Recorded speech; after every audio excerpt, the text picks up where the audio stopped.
Hey y'all, I'm Coach Quay. And I'm Coach Brandon. And we're inviting you to come join us at Auxiliary the Collegiate Way. You'll be getting trained by some of the best HBCU dancers in the SWAC. You'll be learning marches and struts, stance, and choreography. This is not your ordinary stand camp. You'll be learning some of the baddest field shows on the floor. And this camp is not just for the dancers, it's also for our twirlers and our color guard. That's right, we have collegiate instructors coming specifically to train our twirlers and our color guards on the level it takes to be a collegiate twirler and a collegiate color guard on the field and in the stands.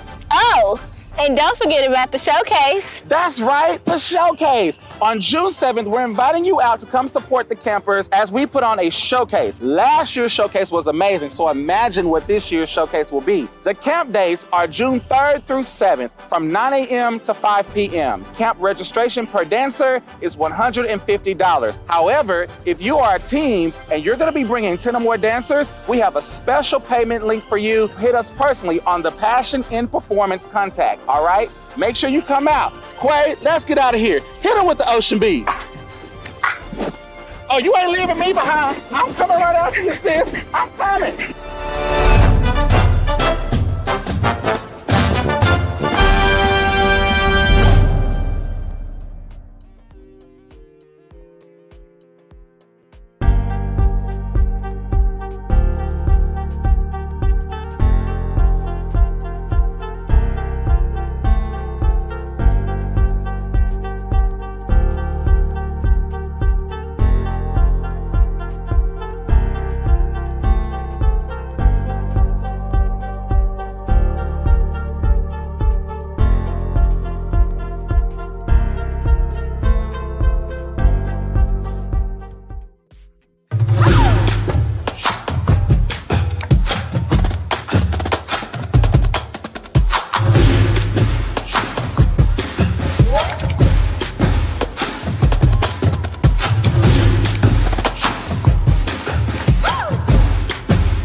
What's up, baby? We back with episode number 6. Now, wait a minute. I made a mistake. It say episode number 5. I can't count. We on episode number 6. Yes, right? Number 6. It's episode number 6. So, y'all, if y'all see episode number 5, that's wrong. This is episode number 6. He can't count. But it's okay. God gonna give you some math skills. What's up, Quay? How you doing? I'm doing good. I'm doing great. I'm excited. Today, I just know it's gonna be a conversation. Man, it's gonna be epic. I feel like we're gonna get into some things tonight. Every show is getting just on the verge of better and better and more better. And I don't know, but I know tonight we got a great lineup. They are ready. They are locked and loaded. And I think y'all gonna get into some things. So, baby, tag the people. Go on and get your people on here. Tag the people. Mm-hmm. Tell them come join the conversation because it's time to get into the state of the auxiliary. Yes, it is. All right, Quay. Well, we ain't gonna waste no time. We're gonna get right into the things of tonight. All right. So, Quay, you know how we start our show off. What is your thoughts on the state of auxiliary this week? Ooh, this week we're getting into our eye candy week. I can't wait.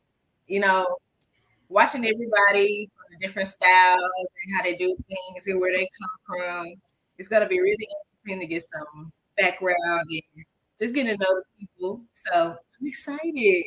I'm excited. I think that my state of the auxiliary for this week is, I'm getting, it's the audition season and / alumni season for me. Yeah. I think we're about to get an epic alumni battle this year. I think it's going to go bananas, but I'm really excited to see all these auditions happening. I'm hearing rumor mills of people progressing in a lot of these auditions, and I cannot wait to see some of the girls that I've seen and know, make some of these squads and lines. I'm so excited to see the teams that are going to come out next year. I really think that we're going to have, 2024, fall 2024, I think it's going to be an epic season. I feel it in the atmosphere. Summer 2024 is going to be epic. I feel it in the atmosphere. I think the state of auxiliary this week is going to be amazing. I think we're about to really see some things. And I think what we're doing here with the State of the Auxiliary podcast is definitely going to help influence some of the things that we're going to see going in the future. I want to remind our listeners and viewers right now that if you're not watching us live, you can always catch us on the replay on YouTube at Passion in Performance. You can catch us on Facebook at Passion in Performance, as well as Spotify, Passion in Performance. Oh, no, I'm sorry, Spotify, State of the Auxiliary. You can search us by name, State of the Auxiliary there, or on Apple Podcasts at State of the Auxiliary. So make sure you're supporting, make sure you're watching. We're growing audiences on all the platforms that we're on. We're also live on Instagram. So hello to our Instagram family. We were not able to put your comments on the screen if you're talking, but we are watching and we are talking to you as well. So make sure you're active, invite the people on over, because we're about to have a good conversation. We got some of the legendary people coming from all across, from different areas, different area codes, states, lines, HBCUs. Baby, they have come from near, far, and across the globe to talk with us tonight, and we appreciate them for their time. And we're about to get into some things. What's up, Forever Tripping? Hello, what's good? Welcome to the State of the Auxiliary. Thank you for joining us live here. All right, guys, we're going to go ahead and get started. We don't want to wait. Quay. Now, y'all know we got a camp coming up, and we are super excited about camp, guys. We started off with that, but for those who were not on yet or not there, we definitely want to remind you about the State of the Auxiliary camp. I'm not sorry, Auxiliary, the Collegiate Way camp. Look, I got too many words in my mouth. Okay. All right, we want to remind you about the Auxiliary, the Collegiate Way camp coming to you this summer, June 3rd through the 7th, 9 a.m. to 5 p.m. Baby, and we have, and I didn't put the updated flyer on here, that's my favorite, but baby, we're taking community college students this year. So those who are at community college who are going to be transitioning to these great HBCUs out here and want to dance, twirl, or do color guard, we're letting you come to the camp this year. We got great people coming from all different schools. We got instructors galore. This is the public camp. We told y'all before we're doing a privatized camp this year. So we have 2 camps going on, but we're only advertising the public camp. All right. So we got some greats, y'all. We're between the 2 weeks, we got greats coming through to teach and coach and train. This is a camp you don't want to miss. Yes, it's $150 per dancers, but baby, we're bringing 8 plus collegiate instructors. We got to house them and feed them and host them for a week. Baby, the $150 is not going to be a waste. You might as well go on and register today. Okay, register today. So make sure you are staying up on the camp trip and do what you got to do. So here to see my BFF Gina West, but she's former Southern Dancing Doll. Don't worry, she's not far away. She is coming. Look, y'all are on, baby. Gina bringing the family out. Thank you, Gina, for bringing. Look, see, I knew I told y'all these the great people. They got their people on and ready already. All right, so make sure you come and support the camp. Again, it's Auxiliary the Collegiate Way. It is a great camp. We're just going to show you this clip one more time, and then we're going to move on right into the next thing. Here we go. Hey, y'all. I'm Coach Quay. And I'm Coach Brandon. And we're inviting you to come join us at Auxiliary the Collegiate Way. You'll be getting trained by some of the best HBCU dancers in the SWAC. You'll be learning marches and struts, stance, and choreography. This is not your ordinary stand camp. You'll be learning some of the baddest field shows on the floor. And this camp is not just for the dancers. It's also for our twirlers and our color guard. That's right. We have collegiate instructors coming specifically to train our twirlers and our color guards on the level it takes to be a collegiate twirler and a collegiate color guard on the field and in the stands. Oh, and don't forget about the showcase. That's right, the showcase. On June 7th, we're inviting you out to come support the campers as we put on a showcase. Last year's showcase was amazing, so imagine what this year's showcase will be. The camp dates are June 3rd through 7th from 9 a.m. to 5 p.m. Camp registration per dancer is $150. However, if you are a team and you're going to be bringing 10 or more dancers, we have a special payment link for you. Hit us personally on the Passion in Performance contact. All right? Make sure you come out. Quay, let's get out of here. Hit him with the ocean beat. Oh, you ain't leaving me behind. I'm coming right after you, sis. I'm coming.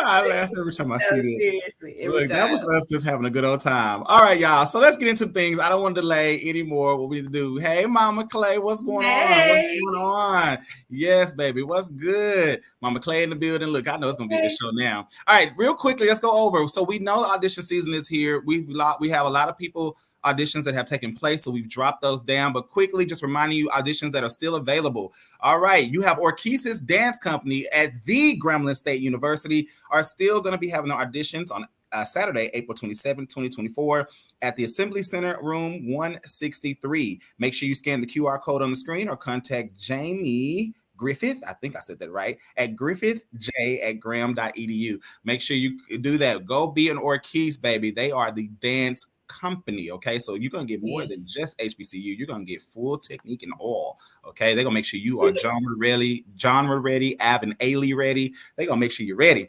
All right. The Black Foxes of Prairie View A&M University are still having their auditions, and they are about to be on round 2, which takes place on April 13th, MSC Grand Ballroom. So if you did not get your round 1 video in, baby, I don't know what you're doing, because you got to get it in, okay? You got to get it in.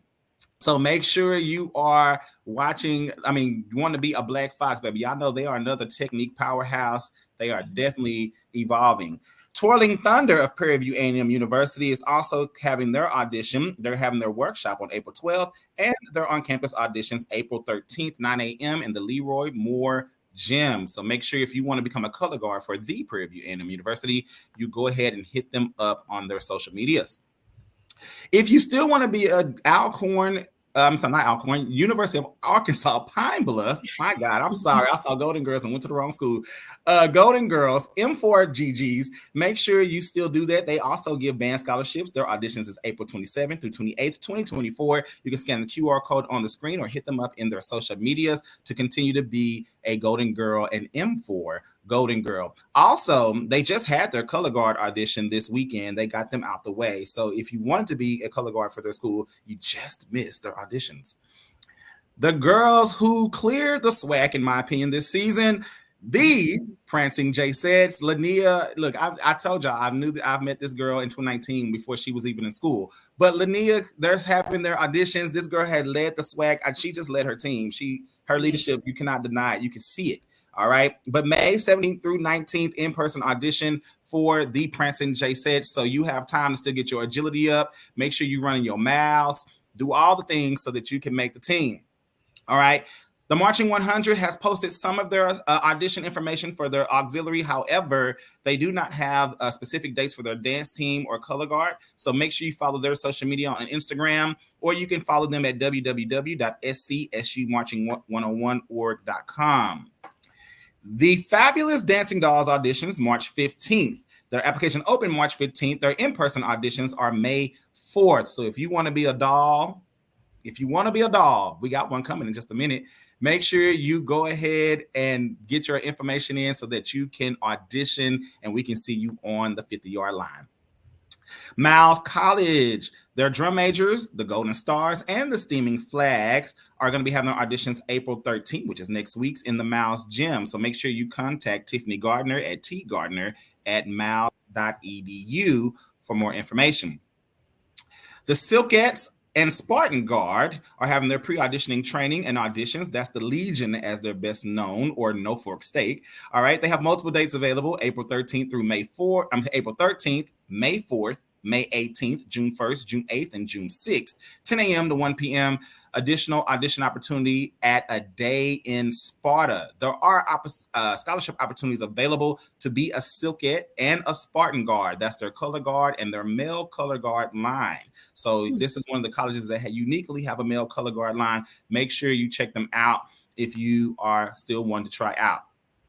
The Edwards-Water University Tiger Dolls, which is their flag line, are getting ready for their auditions April 20th and April 21st. So make sure you check them out if you're looking for a place to cut a guard. Edwards-Water is a nice D2 school, but it still has a great band program. So don't give up. Everybody's not meant to go D1 or SWAC. So make sure you check out all the options that are out there for you.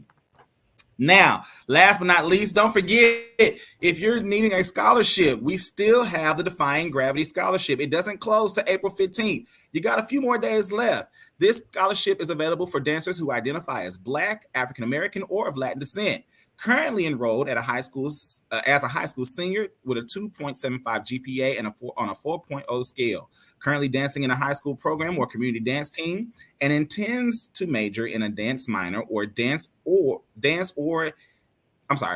intends to major in dance, minor in dance, or is selected to dance on a 2024-2025 HBCU dance line. That is the Defying Gravity Scholarship, baby. They are giving out money for you to dance. Who said that your talents can't take you nowhere? Y'all better get on these scholarships. You got a few more days, baby. And I know the people from Defying Gravity, so y'all better get on the scholarship because I promise you, they're going to give you the funds. All right? Amen.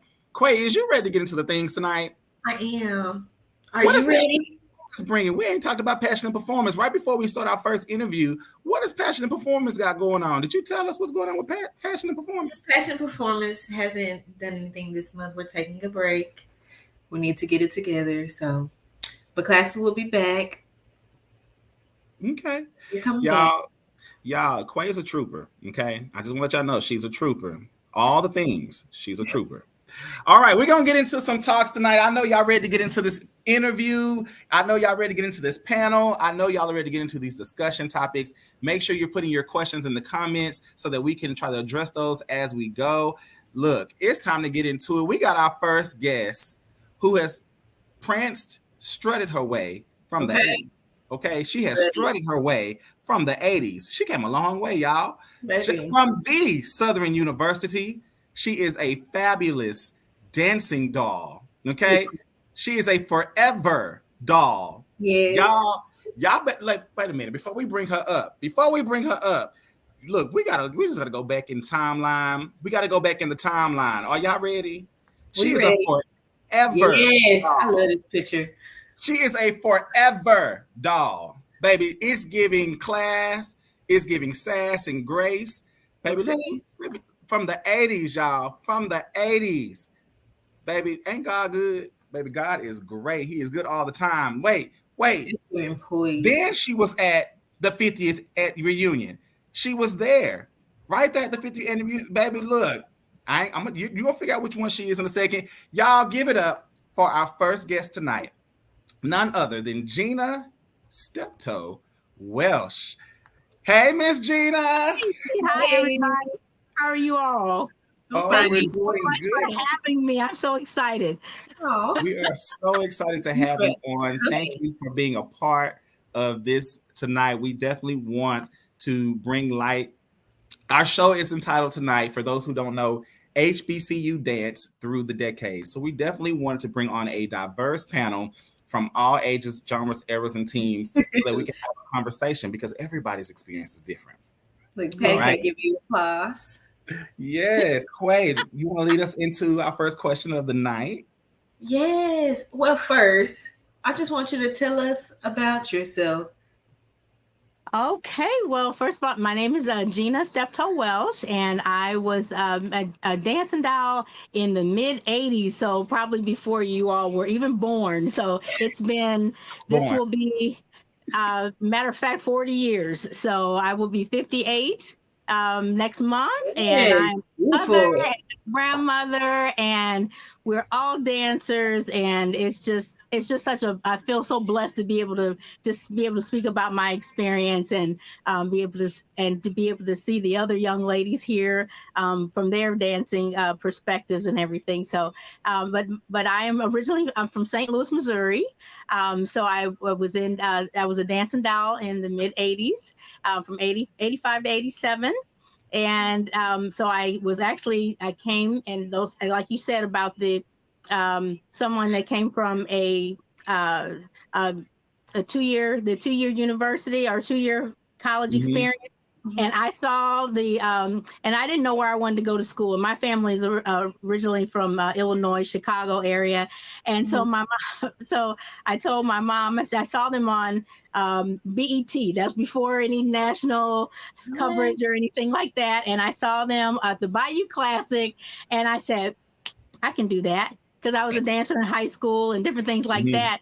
And I announced to my mother, I said, hey, I know where I want to go to school. And, I was already a freshman. Matter of fact, fall 84, I was a freshman. And she said, well, where do you want to go, Gina? I said, Southern University. And she said, oh, and my mother automatically thought it was Southern University, Illinois, or Southern University in Edwardsville. And I said, no, Southern University in Baton Rouge.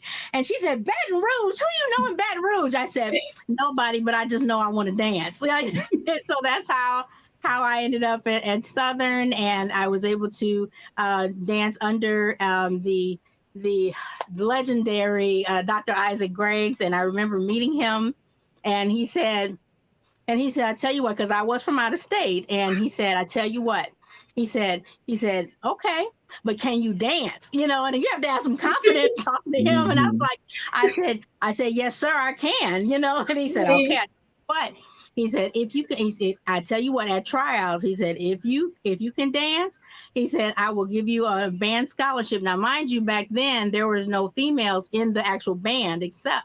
So I was able to, and I made the auditions, and I didn't really know that I was part of anything. So, you know, because you're young, you're 18, 19 years old, you don't know that you're actually part of history. And so I'm just so thankful that I got a chance to have that experience. So, yeah. Yes. Awesome. Yes. Brandy? So I heard you say that dance is what brought you to Southern University and seeing them on BET. What was your connection? Can you give us like a playback of what your connection was that really stuck out to make you want to go to Southern? What did you see? Well, I just saw when I was actually looking at, I don't know if you guys remember that, you know how you always have the colleges in the Ebony magazine, you know, you have all the colleges, and I did want to transfer to an HBCU, and I just didn't know really which one I wanted to go to. I just knew, and then I saw them, like I said, on BET, and I said, I can do that. I danced in high school. I said, I can do that. And we made that trip down, and it was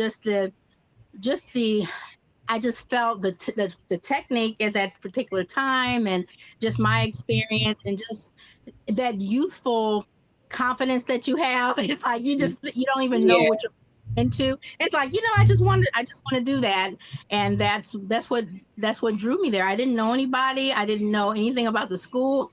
I didn't know anything about the legacy that I was actually walking into. I had no idea, and I personally think that was to my advantage, because I may have been too nervous to do that, or even try, or I don't really know. But I'm very thankful that youthful exuberance, and then also I am a teacher, so I try to make sure that I push that same excellence on with the children that I've taught over the years, and taught dance as well.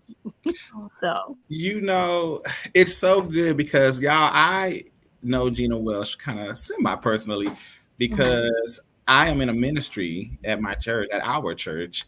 And at the time I've seen her, I had met her, didn't know much about her history, but I knew her husband, who we talk all the time, and we hang out, you know, we just kick it. We always laugh and joke.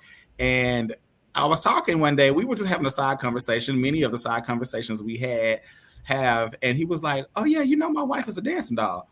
And I was like, wait, huh? Like the girl from Southern? He was like, yeah, she's a dancing doll. And I was like, no. He was like, yeah, here's a video. And I was like, oh, she's like a dancing doll. So it's really one of those things where it's just amazing to see how you could know somebody and not even know somebody. Her husband right there. Yeah. Decision of the band and dancers kept. Yes. Yes, absolutely. Yeah. So, and one of the things that was so exciting also is the fact that during that time, my daughters, they didn't know, well, they knew, you know, of course, you know, they know the school that you went to and everything else. And then when I was able to dance at the 50th anniversary and representing that 80s air, my girls got a chance to see me dance. Now, on that picture, I am blonde. So she is third from the left. Third from the left. Right. I'm right there, third on that left side. But they got a chance to actually see me dance on the field, experiencing that and everything. And now I'm a grandmother now. And so I'm just that blue and gold through and through. And y'all, here's another little fact that we know from the backside. She is crap sisters with the Sean Zachary of Prairie View A&M University, the coach who's leading the Black Foxes at Prairie View right now. So That was, again, connections everywhere. Yes, yes, that is my crab sister, and there's my daughter. She's a dancer as well. That's on there, Courtney. So Yes. So it was just a phenomenal thing for us to be able to experience that and be able to nope, there we are at a Bayou Classic, and yep, there I am. I just look like a baby. I'm just like, oh my gosh. It's seeing the dolls wear fringe for me, because Yes. they don't wear a lot of fringe anymore. So to see the era of fringe for y'all, that's amazing. Okay, and here's another thing that you probably wouldn't expect.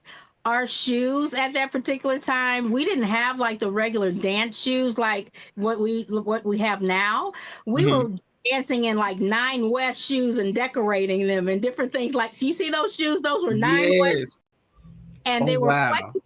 And we actually sat there and we glued all the sequins on our shoes, on our hats.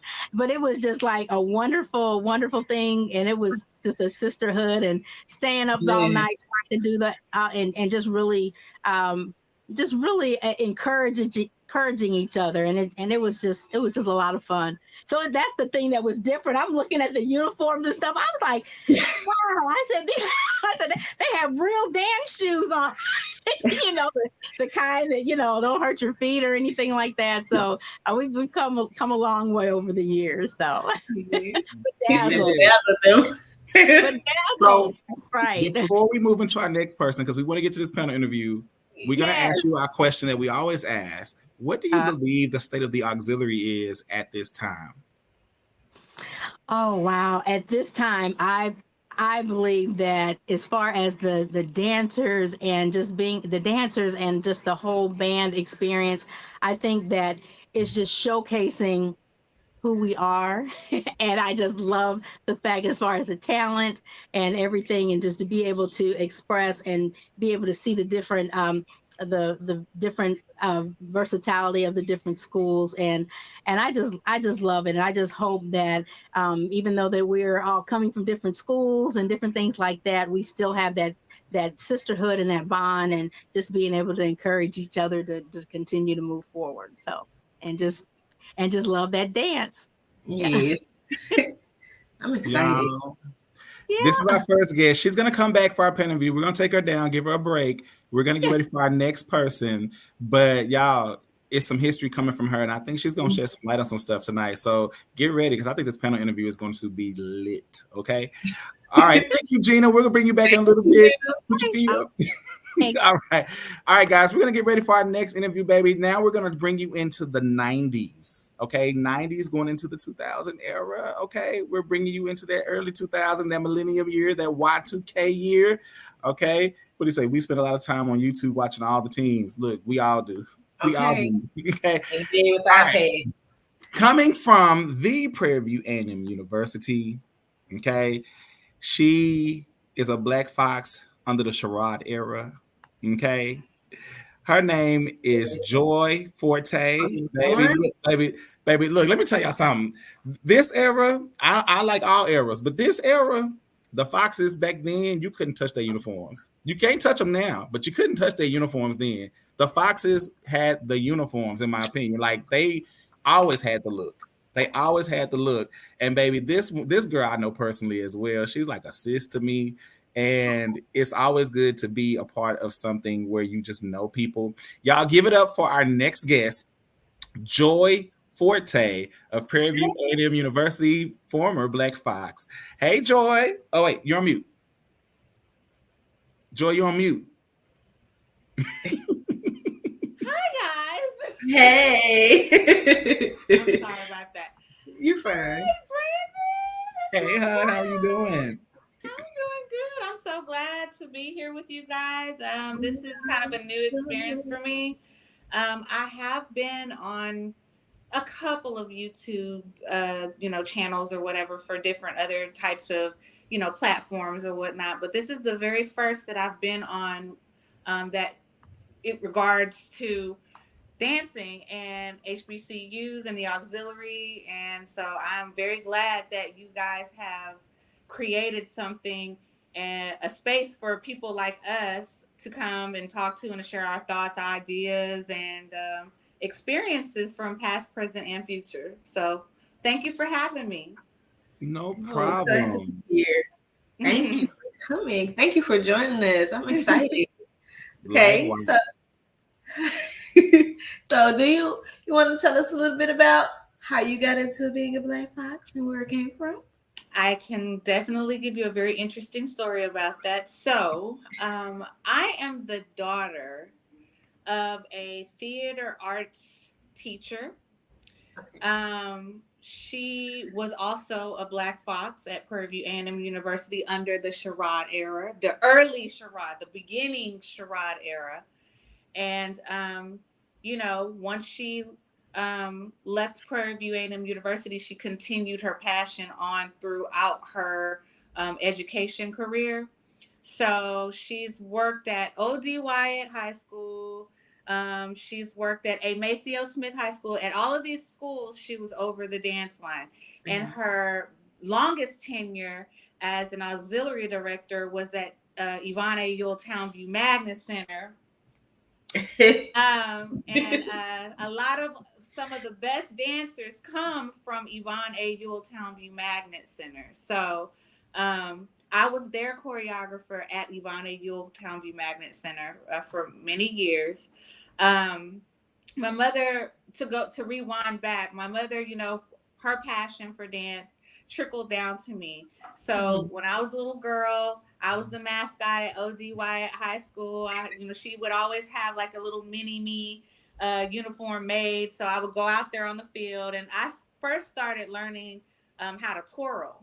And so after twirling, I got interested in being, just the regular dancer, because baby, let me tell you something about that baton.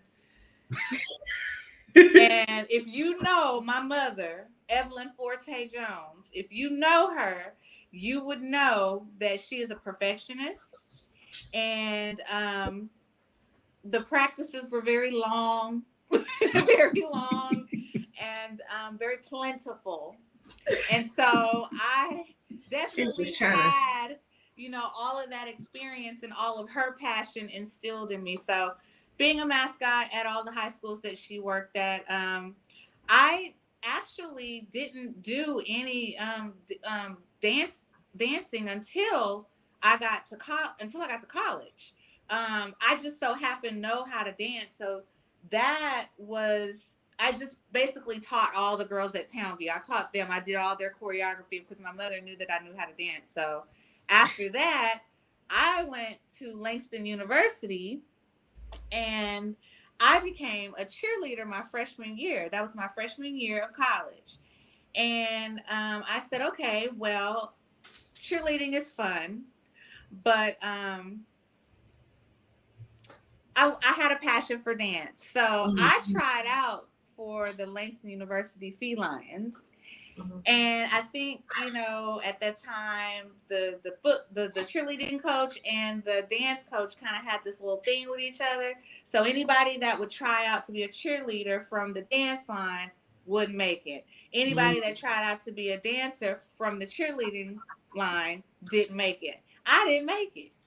And so I was like, you know what? I'm going to go ahead and transfer to a better facility, to a better institution, and dance for a more reputable. The Felines are very reputable now, but I think then, the Dancing Dolls, the Black Foxes, that we had a little bit more, was a little bit more notoriety going on there. So I decided to transfer from Langston University over to Prairie View A&M University, and I became a Black Fox there. I was a theater arts major, just like my mother. And it was very hard for me to balance theater life and Black Fox life, but I did it, and it was some of the best experiences that I've ever had in my entire life. Sometimes I wish I could go back. So that's how I ended up becoming a dancer for HBCU. As far as now, so did 2 years at Prairie View as a Black Fox, and I decided that I wanted to pursue a career in the aviation industry. So I left Prairie View and became a flight attendant. And I've been a flight attendant for the last 20 years. Still to this day, I'm a flight attendant.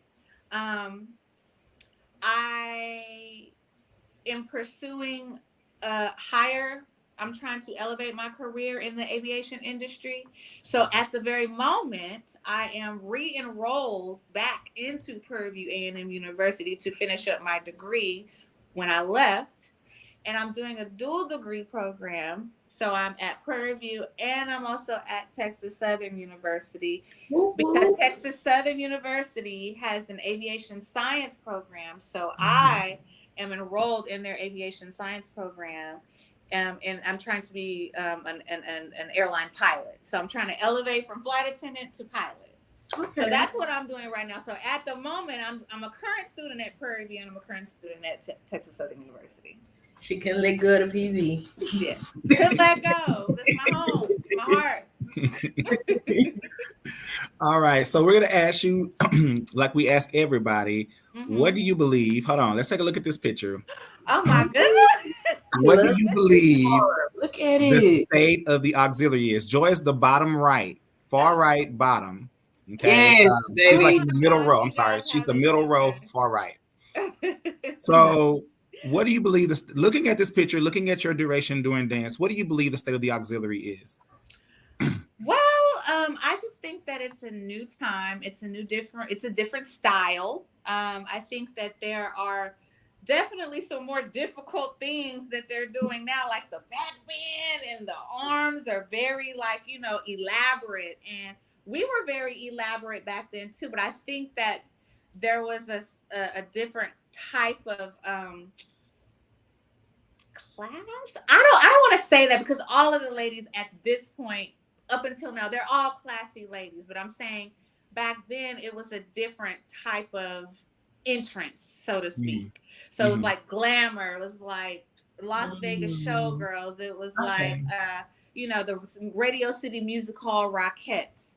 That's what it was like back then. And I think now, it has evolved into a more modern style of dance, a modern style of class. And so although, we probably were elevated in the showgirl aspect of it back then, I think now it's like we getting down. It's like buck wild. It's like, and we finna make bigger moves and we finna make bigger performances. And I just think it's just a different style, but I love all of the eras. I love it then and I love it now. It's just, I love to look at, some of the newer dancers. I'm like, how is she been? I was like, do you try to learn some of the new counts? Well, baby, I'm 43 years old. I am in the era of judging, of spectating, and of attending alumni activities and events. That's where I'm at. I got you. Yes. All right, Joy. Thank you so much. We appreciate you. We're going to move into our next person. All right. We appreciate you. We're going to drop you back down, but Joy will be coming back with us for the panel. All right, y'all. Give it up again for Joy Forte of Prairie View A&M. She was a former Black Fox. All right, guys. We're going to keep moving on because, like I said, we have a thick panel tonight. We want to make sure we get a little bit with everybody. Our next person, I said, that's just two, and I'm already. I know, right? Our next person is going to bring us into the mid-2000s. That's right, that mid-2000s era. Baby, let me tell you something about this.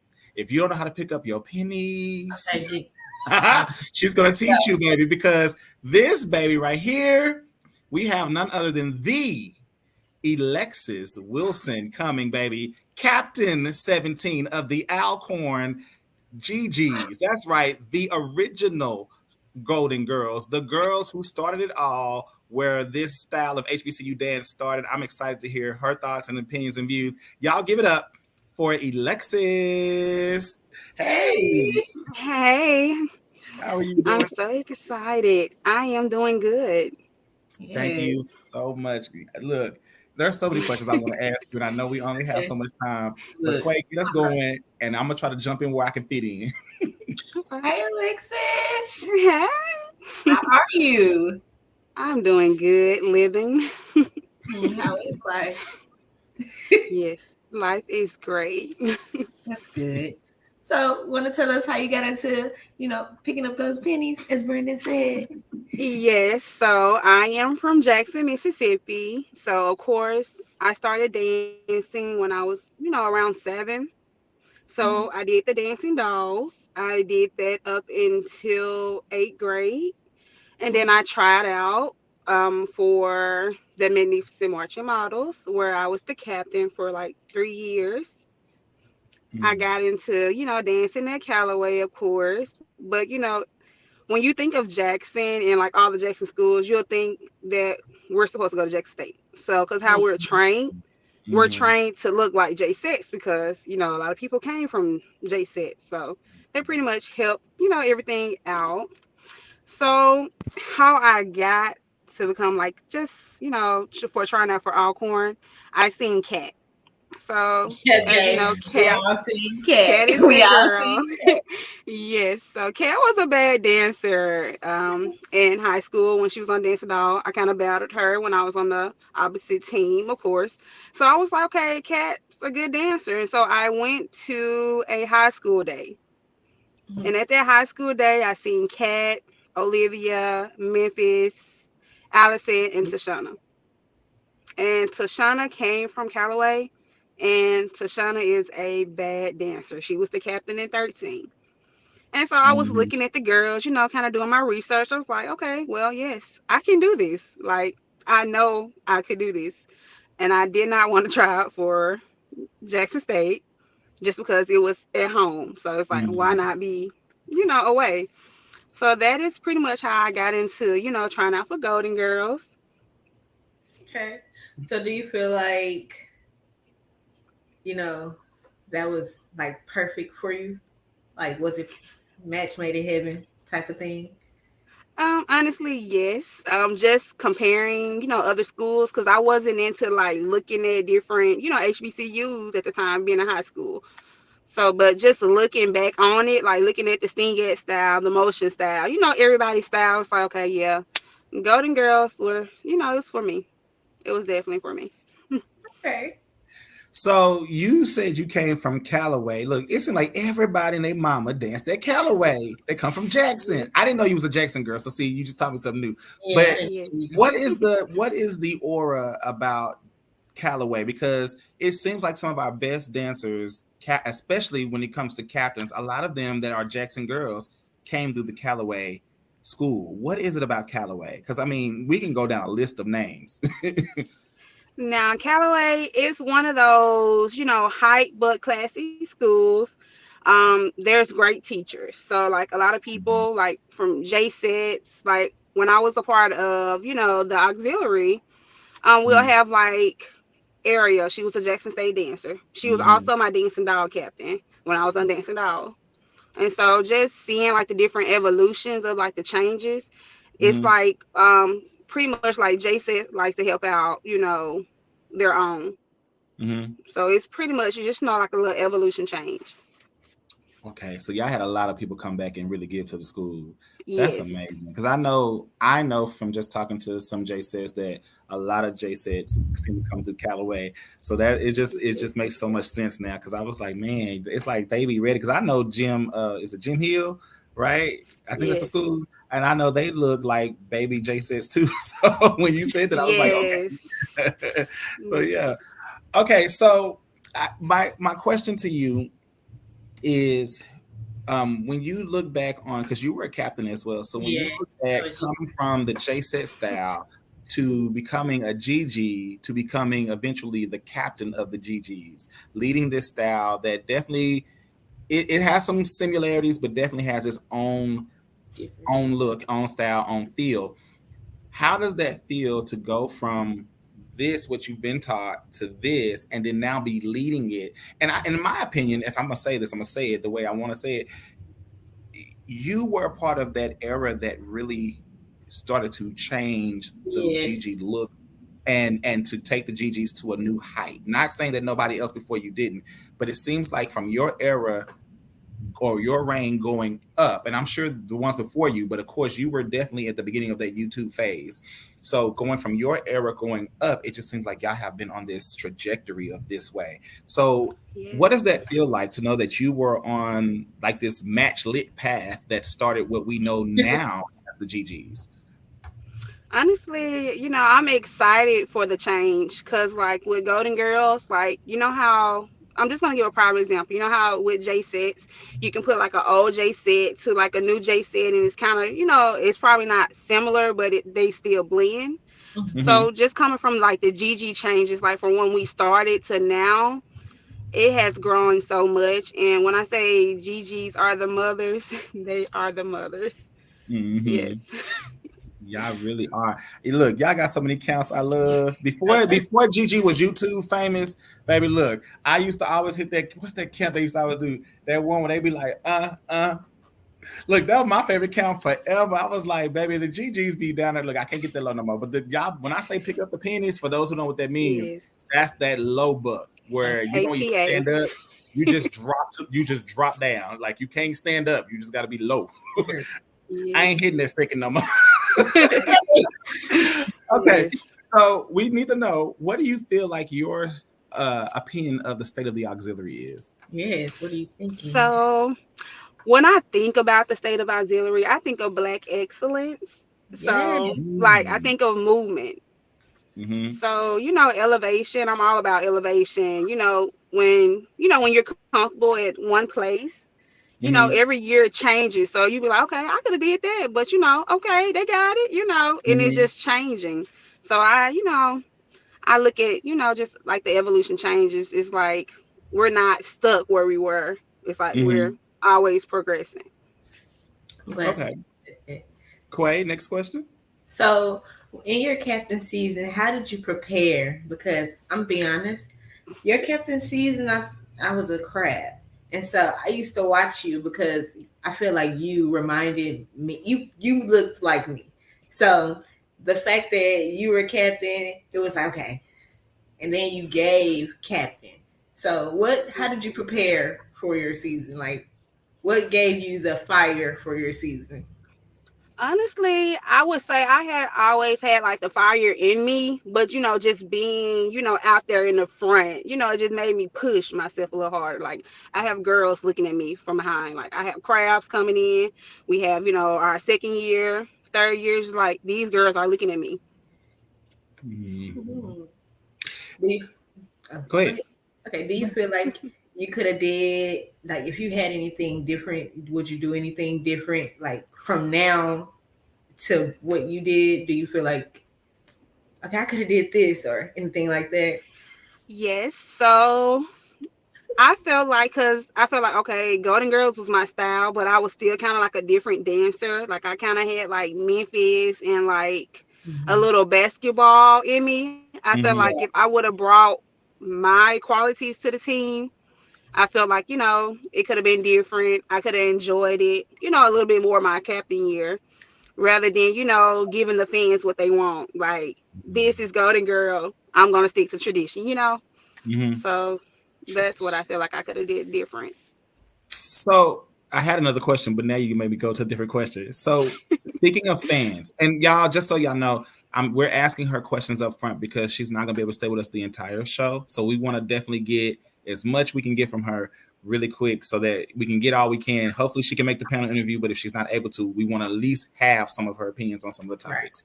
All right. So with that being said, the fandom. What is it about the fandom that makes us be, I don't want to say afraid, but what is it about fandom that makes dancers feel like either they can't step too far out of the box, or if they step out of the box, they're going to have to deal with all this backlash? Because again, you were definitely at that era of YouTube and social media becoming a thing where the cameras Mhm. were starting to get shoved in your face a lot more than the band. So what was that transformation feeling like to you then, or give me what you think you kind of thought? I know it's been a little while, but what do you feel like you were going through at the time with the fandom, and how that made you feel as far as not being able to step into your own and just go with what was there? So honestly, I would think like the fans. I wouldn't really phased out on the fans. Like I'm not the type of person that will go back and watch my video and then read all the comments. Mm-hmm. Because it's like whatever you see with me is what you get. But it Mm-hmm. was more so of following my captain footsteps. Like Allison was a 2-year captain and she was all about tradition. So it's like why change it, some. So I wasn't really thinking of the evolution of like how Mm-hmm. the girls are now. It was more so of staying here and making my mother's proud rather than, changing everything. I like that. Quay, next question. Hmm. So, as far as you guys' audition process, how was that? Like, you're from your freshman year and then to your senior year. So the audition process my first year was crazy. We had a 3-day. So Ooh, being a high school dancer and staying in Alcorn for those 3 days, I was in pain. I didn't even think I was gonna do the trial routine that I prepared, honestly. But the process was easy. It was smooth, pretty much. Everything was pretty much smooth. Like what they have like in your packet, like your packet for dance, so what you Mm-hmm. need to know, all that was addressed, when tryout came. Mm, So you okay. pretty much got a heads up in your packet. Do you prefer the 3-day tryout over what this 1 day or 2-day tryouts that may be happening now? Honestly, I would have preferred it 1 day just because you're giving people enough time to think and Mm-hmm. practice rather than, you seeing what people know like right then and there if you was just to put them out somewhere. Like Mm-hmm. you need to be ready. I feel that. Okay. Um. Now, from your year, bringing it a little more current to kind of like the season that we just had with Jacque. Um, how what do you feel that your inspiration? What do you feel they're taking from the inspiration y'all set aside, and what do you feel like you wish you could have done that they're doing now? Because I know there's some differences, but I think some of these legendary counts that I be seeing them throw that everybody love, I want It's to say they came from nonstop. your season.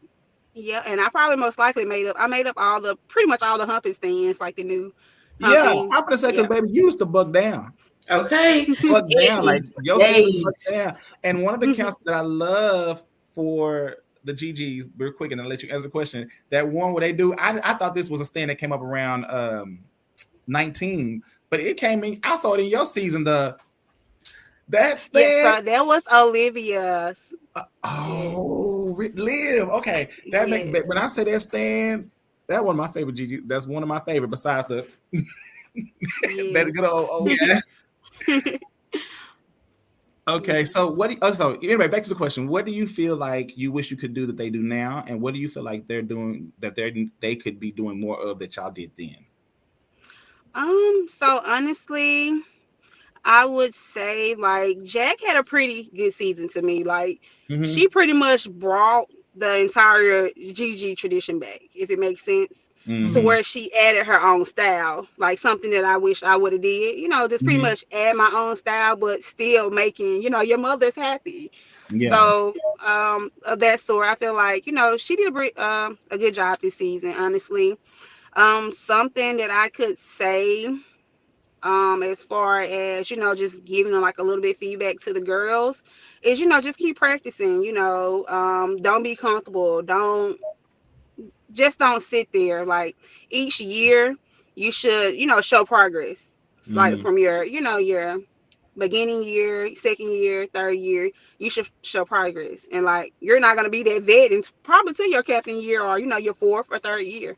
Mm-hmm. But just keep moving. Don't get comfortable because getting comfortable, then you Yeah. just pretty much settling for less with yourself. Yeah. Cheating True. yourself, basically. One more question for me, and then I'm good. So my next question is the energy. How Okay. do That y'all yes. sustain the energy that y'all have? And I know, we can say dancing full out and all the basic stuff that we know, but Yes. what is the energy? Like, where is it coming from? Because when I say y'all have this energy that is always 110 and it don't seem to ever come down, where is Never. it coming from? So when you think of Golden Girls, you think of, people pleasers and like, a performer. That's what a Golden Mm-hmm. Girl is. Mm-hmm. So all that energy, we pretty much, practice and like feeding off different people energy. That's why we bring in different people from different states, because everybody brings in different qualities. So what can I learn from this girl, that I'm not Mm-hmm. doing? So that's how we pretty much pick up on energy. Okay. I like that. That's good that y'all That is actually good. really truly learn from each other. That is always Yeah. amazing. All right. So we've gotten her state of the auxiliary. Quay, any final questions before we let her go down? Nope. No. Miss Not Alexis, thank you so much. You look, even in just those moments, you have shed so much light. I hope we can get you on one of the panel topics before you leave. But if not, thank you so much. We appreciate you for coming in and shedding light because look, you. we don't have to get you back so we can get you a full Yeah, show. for real. Yeah. I feel like we need more deep. Yeah, I need more because Yes. it's gonna give. Okay. Yes. But thank you so much. We're gonna drop you down. We're gonna get ready for our next person. Thank y'all again, y'all. This again is Miss Alexis Wilson. She came from Alcorn, Golden Girl Captain 17. Y'all, look, if y'all ain't seeing we bringing the people out, we're bringing the people out. So we're gonna keep it going. Our next person is coming. We're taking a trip back to the hill. That's right, to Prairie View A&M, and she's going to bring us into the teens of our decades, eras, and this is going to be none Oh, other than Miss Calissa Fowler. All right, she is a Prairie View A&M Fox, and baby, she's about to come in. And look, y'all, this is like my daughter. I mean, we friends, but it's like my daughter. All right, y'all, give it up for Miss Calissa. hey, you on mute. Okay. Hey, Hey. my two favorite people, Hey, Calissa. What's up, Calissa? How you doing? Big and tired. Okay. So go ahead, run your backdrops. Go on and give us the resume. Ooh, y'all know I hate talking about myself. Quay, you know this. Okay. I'm sorry from the beginning. Where Wherever you you want want to start. to? Okay, so everybody, I've been, dancing pretty much forever because having a mom like Claudia Fowler, I had no choice. Um, I've trained with the best of the best. I started with Dallas Black Dance Theater. I trained with Happy Nia Dance Theater, the Black Academy. Done it all. High school with my Hutchins, Explosive. Y'all know Explosive is home for me. And Mm-hmm. now having, my own studio company with them is like, what is that? A moment back in Mm-hmm. time. Um, Going to Prairie View really changed my life. Literally being a Fox changed my life because I did not imagine dancing in college at all. At all. And then the funny part is my first choice was Grambling State. Like when I say I always wanted to go to Grambling State since I was like third grade, every Grambling Prairie View game, me and my mama was on Grambling side. I had my airbrush t-shirt on, everything. So me ended up going to Prairie View when I made the Foxes my freshman year. Was like, what? But it was honestly like a awesome learning experience. And, I came under Miss Sean Zachary. So she really changed my life, especially with the drill team and dance world. And even when I was done with my years with Foxes and I joined Classic Dance Ensemble under Miss Sherry Harper, like she really brought the studio back in me, the technique, the technician that, I always been. And just dancing is really just life, period. Just without dancing, I don't know honestly where I would be. I understand that. I think we all kind of feel like that, honestly. So we understand you, girl. And So, that's pretty much it. Y'all know I don't like talking about myself. well, what made you audition? Like, what made you like, okay, I'm auditioning? Okay. Y'all know I keep it real. Grambling wasn't trying to give me no out of state tuition money. And then, coming from a single mom, like I had a single mom, like, my dad was in and out from time to time, but my mama literally did everything. So I know trying to get financial aid and her trying to pay out of state tuition was already a lot. So, and then going to Preview, like y'all know when y'all growing up in church and you know the seniors that graduate, they bring them down to the front and announce the school. Literally everybody, my Mhm. cousins, everybody in my church was going to Prairie View. I wanted to go to Grambling to be different. But I said the only way I go to Prairie View is if I go this weekend and I make the Foxes. And I literally went and we had a whole 9 hour tryout. And when I made it, I said, well, Prairie View it is. And of course, you know, my cousins and them made fun of me for that because they, oh, you went to go to Grammy, you went to go to Grammy, now you going to Prairie View. But really let me go to Prairie View is when I went down for the college tour, it was like the home feeling that it gave. Like I know that being away from my mama, I'm gonna be all right, and I know it's gonna teach me what I need to be, you know, what I need to learn. And I had like the best advisors ever in the world. Like they made me feel like I was home. Like they made sure that we was taken care of, classes, all that, and then just being in band, having like a whole separate family away from home, knowing that I had, you know, my crab brothers and sisters that I could call and lean on. That we hanging out every day. Like now, Prairie View is the place to be. So, question. So you danced with Explosive Dance Company, we know that, and you also was the captain of the Bluebells of Wilma Hutchins High School. We know that. So you come from being in leadership because you were also head captain for Explosive Dance Company at the time as well. So you were doing dual captain, correct? Okay. So from taking that leadership from the high school and community team world to going into the collegiate world, how did those experiences help you when you got to the Black Fox line, or did they help you when you got to the Black Fox line? What do you? How do you? Yes, it did help me because you know, I really started drill team. I really wasn't doing drill team until I went to Lincoln my freshman year and I was under Miss Wyatt.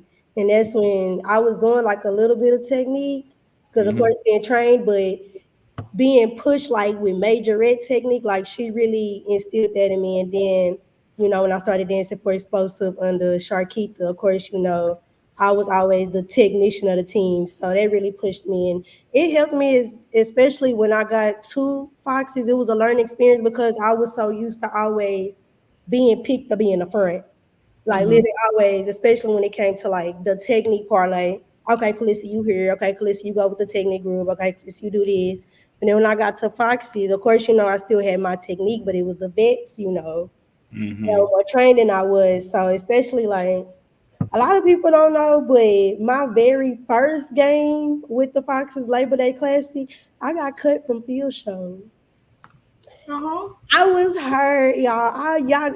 Y'all know I was like crying. Like y'all know I called Claudia, and y'all know she did the food, the absolute food. I know she did the food, but really being cut was like a learning experience because it's like, yeah, you so used to being in the front, you so Yeah. Mhm. used to, you know, having a spotlight. Now, you know, now I knew what I needed to go work on. Like I had to, you know, build my confidence, my stamina back up. I had to get out of that. Oh, Calista is always in the front. Got to realize now you on a big girl level, and it's like, you know, your mom can't make phone calls to get you back on that field. Like you just got to do what you do at the Mhm. next practice so you can make it the next game. And in that next game, I was on the 50-yard line because I was not playing. Okay. Mm. Period. That's You the know I bounce back wasn't we want to hear playing. about. It's Hmm. the bounce But back. yeah, just really just standing on the sideline, like watching, and it's like, it's really my first game, and I only get to do stands. But it really taught me, like, all right, Calista, you can't call your mom now. She can't make phone calls to get you back on that field. Like now, you got to put your big girl panties on, and you got to realize where you went wrong, where you messed up, and at practice the next week, do what you got to do so you can make the field. And then the next week, when I ended up on the 50, I was like, I can handle this. Yeah. And of course, you know, it You, wasn't easy, but Yeah. you know, it's you really know, weird because you it's know, weird because knowing a little bit about you, you're a field girl. You're not a stand girl. I mean, like you became good at you became really good at stands, but I know your love was I will never be in a you never stand. care for stands. Never. It's not your thing. I mean, you don't really care for stands like that. You'll do them, but it's not your thing. Like I know you're a field girl, so I know that hurt to see you cut on the thing that you want to do, which is be on the field and doing the choreography. So I know that had to sting. Like But it was literally a learning experience. Like it really taught me to grow up. Like, listen, you're not gonna always be in the front. You're not gonna, always get called for the spotlight on you, especially when my freshman year, we were 20, 22, 23 deep with Mhm. only three freshmen on the squad, me and my two other craft sisters, and the rest were literally vets. So it was like, Because your captain was who, Imani? oh yeah, we had three captains in the front. So imagine me in stands, y'all. Mm. A fool. Yeah, my captain was Imani. Mhm. She, oh no, Imani doesn't dance for Houston, Texas no more. No, she just Yeah, stopped. because she's getting ready to get She married. did. She's getting ready to get married. And then the funny part is she's also my TBS line sister. Mhm. So her being my captain and my line sister at the same time was like, okay. And then I had Taylor and then I had Valencia, but we called her VG, who was Mhm. also my line sister, and she was my co-captain.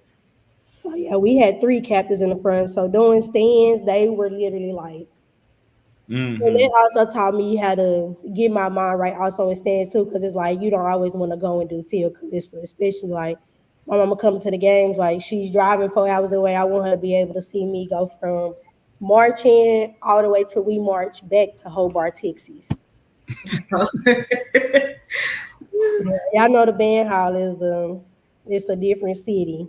It's not Mhm. even a part of the university. Like it's its own city. Like I literally didn't know anything other than Hobart until after my last year with Foxes when I joined Classic and I was able to have more time to like be involved on campus events and go out with my friends and not having to miss because we had band practice to like midnight. But I never said that so they won't say you know. We're gonna get into those things on the panel discussion. Don't worry. Mhm. So we're gonna ask you what your state of the auxiliary. What do you believe the state of the auxiliary is? Whether it be to the team or whether it be to just all auxiliary. What do you believe that is? I really believe all auxiliaries matter. Like I literally hate, and it was I wouldn't say it wasn't kind of bad, but I hated like my freshman year when they would like separate. Of course, we two different teams, but when they would separate us in the color guard, like we out here for the same purpose. Like we out here going to school. We out here trying to make something out of ourselves. We here to dance. We here to, do something positive because we all know like they call Prairie View the party school. Literally. So it's hard to like I've literally witnessed friends that came to Prairie View that I graduated from high school with and didn't make it past the first semester because they weren't going to class, they were failing, they was partying every week, and homecoming and spring fest was the worst. So it's like we all here for the same purpose, and I used to hate when they kind of like separated us or made like the color guard feel different than the dancers when we all have one purpose. So I really feel like the state of auxiliary, like all auxiliaries matter. It don't matter if it's color guard, if it's majorette, if it's dance, drill team, studio. We all here for the same purpose. We're here for entertainment. We're here to do something positive Mhm. because we never know who we could touch. Like yesterday, we had a competition and my baby's won grand champion. But for the open category, our theme was mental health. So, I had one that was representing like, the schoolgirl who's going through it. I had one that was representing, a normal person that could have like an office job that's struggling with mental health. And, the other dancer that's struggling with mental health overall. And it's like I had lots of people come to me saying like, thank you because you really touched us with that story. And it's like with dance, you never know who you could touch. Like, yeah, you never know who you could save. Like with dancers, we blessed because everyone can't dance. Like everyone can dance. Like you could train to be a dancer, but it's not something that you learn in a day or a month or a year. Like it takes years of training. Like with us three, like we've been training for decades to be where we at, especially how we able to train girls to get to where they need to. So I feel like state of auxiliary, everybody literally matters. We here for one purpose. It's nothing different at all. Look, you know, man, I get good, Brandy. Yeah. Cause y'all know I be feeling some type of way when y'all don't include my toilets and color guards. Y'all know I'm a fan. Yeah, no, I swear, I really don't like that when they separate because we all doing the same thing. Like, if you was to put a flag in my hand, y'all know I wouldn't know what the hell I'm doing. Okay. I've been poked myself in the eye, bumped myself in the head. I would say, Brandon, get this flag. I can't do it. Mm-hmm. I can't do it. Or if you was to put a baton in my hand, I don't know how to twirl to save my life. Like, and I have a pole at school that I use that I be trying to practice with, but it's like it takes a skill to be able to do that. It takes a skill to be able to yes. twirl a flag the correct way, and I don't have experience in it. So it's like, everyone matters. Like, it's not Yeah. for the same purpose. Like, you dancing with a flag, I can end up poking myself in the eye and never do it again. Or the ton, if I throw it up in the air and it hit me in my head, like, I'm gonna be ready to fight. So we all here for the same purpose. Like, we're here for entertainment. We're here to do something positive, to keep something positive in our life, because we could all be doing something that we don't have no business, but God gave us the talent for a reason. Like, Mm-hmm. He gave it to us for a reason. So all auxiliaries matter. Good. That's beautiful. Well, we're gonna drop you down into the panel interview because I know we're gonna get into things. Okay. And we're gonna get ready for our next guest. Thank you again, Calissa, Prairie View A&M Black Fox. Come on, Fox. All right, y'all. We getting ready to take a trip to the state next door. We're going over to Grambling State University, but she's via Dallas. But if we're going over to Grambling State University, we gonna see our home girl, Miss Tomisha Perry. Baby, look. She like a Barbie doll. I always wanted to tell her that. I don't know if I ever said that, but it's give Barbie doll energy. And I'm always here for the Barbie doll energy. Y'all give it up for our next guest, Miss Tomisha Perry. Hey, Tomisha. Hey, everyone. How are you doing? I'm good. I'm excited to be a part of this panel with these great dancers. I'm a fan of them all, honestly. Okay. Good. A fan. So, Hey, look, girl. you got so many experiences that we definitely want to hit on and highlight because I don't know. Well, I can't say that because I don't see all your social media, but I don't feel like you brag enough.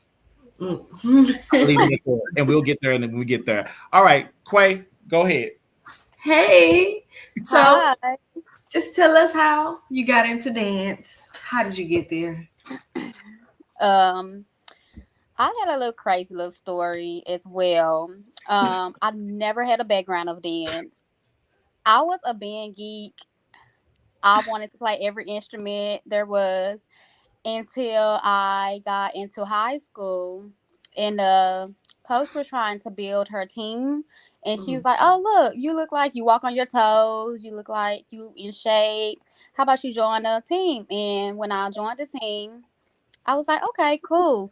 And so that's where I got my first taste of majorettes or the collegiate type of dancing. It was at Lincoln High School, and I trained underneath Iris Wyatt. She was a former.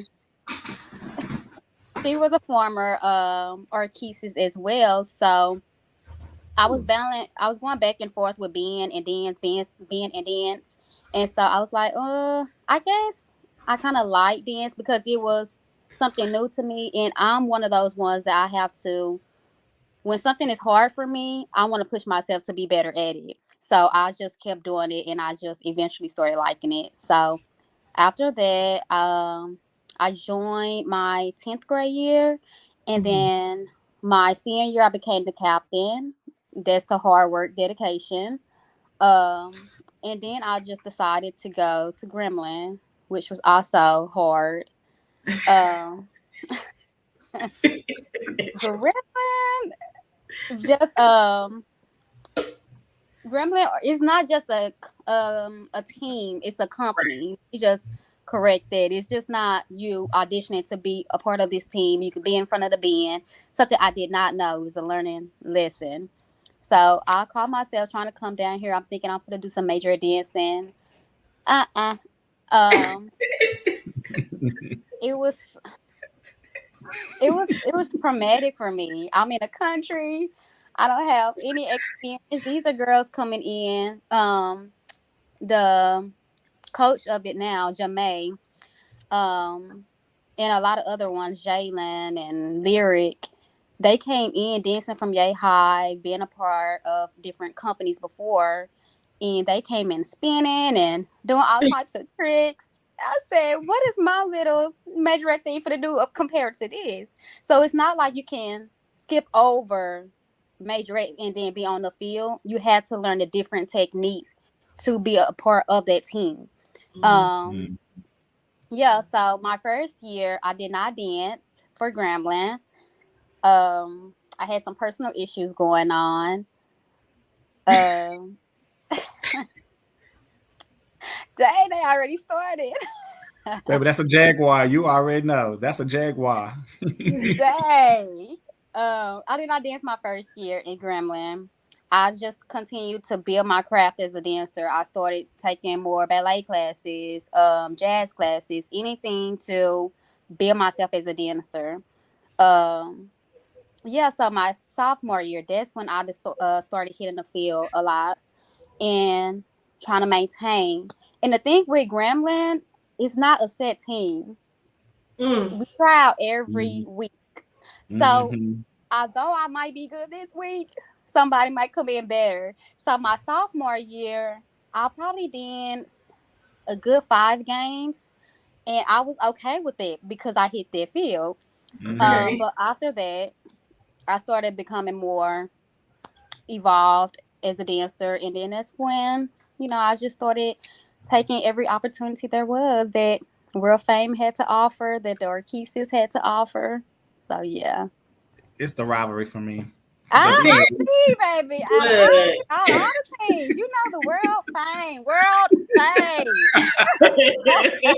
Okay. Bailey, you Let 'em know. missed. We got a doll on. You've missed that segment, but she's coming back up. She's coming back up, baby. We I got saw some. the door.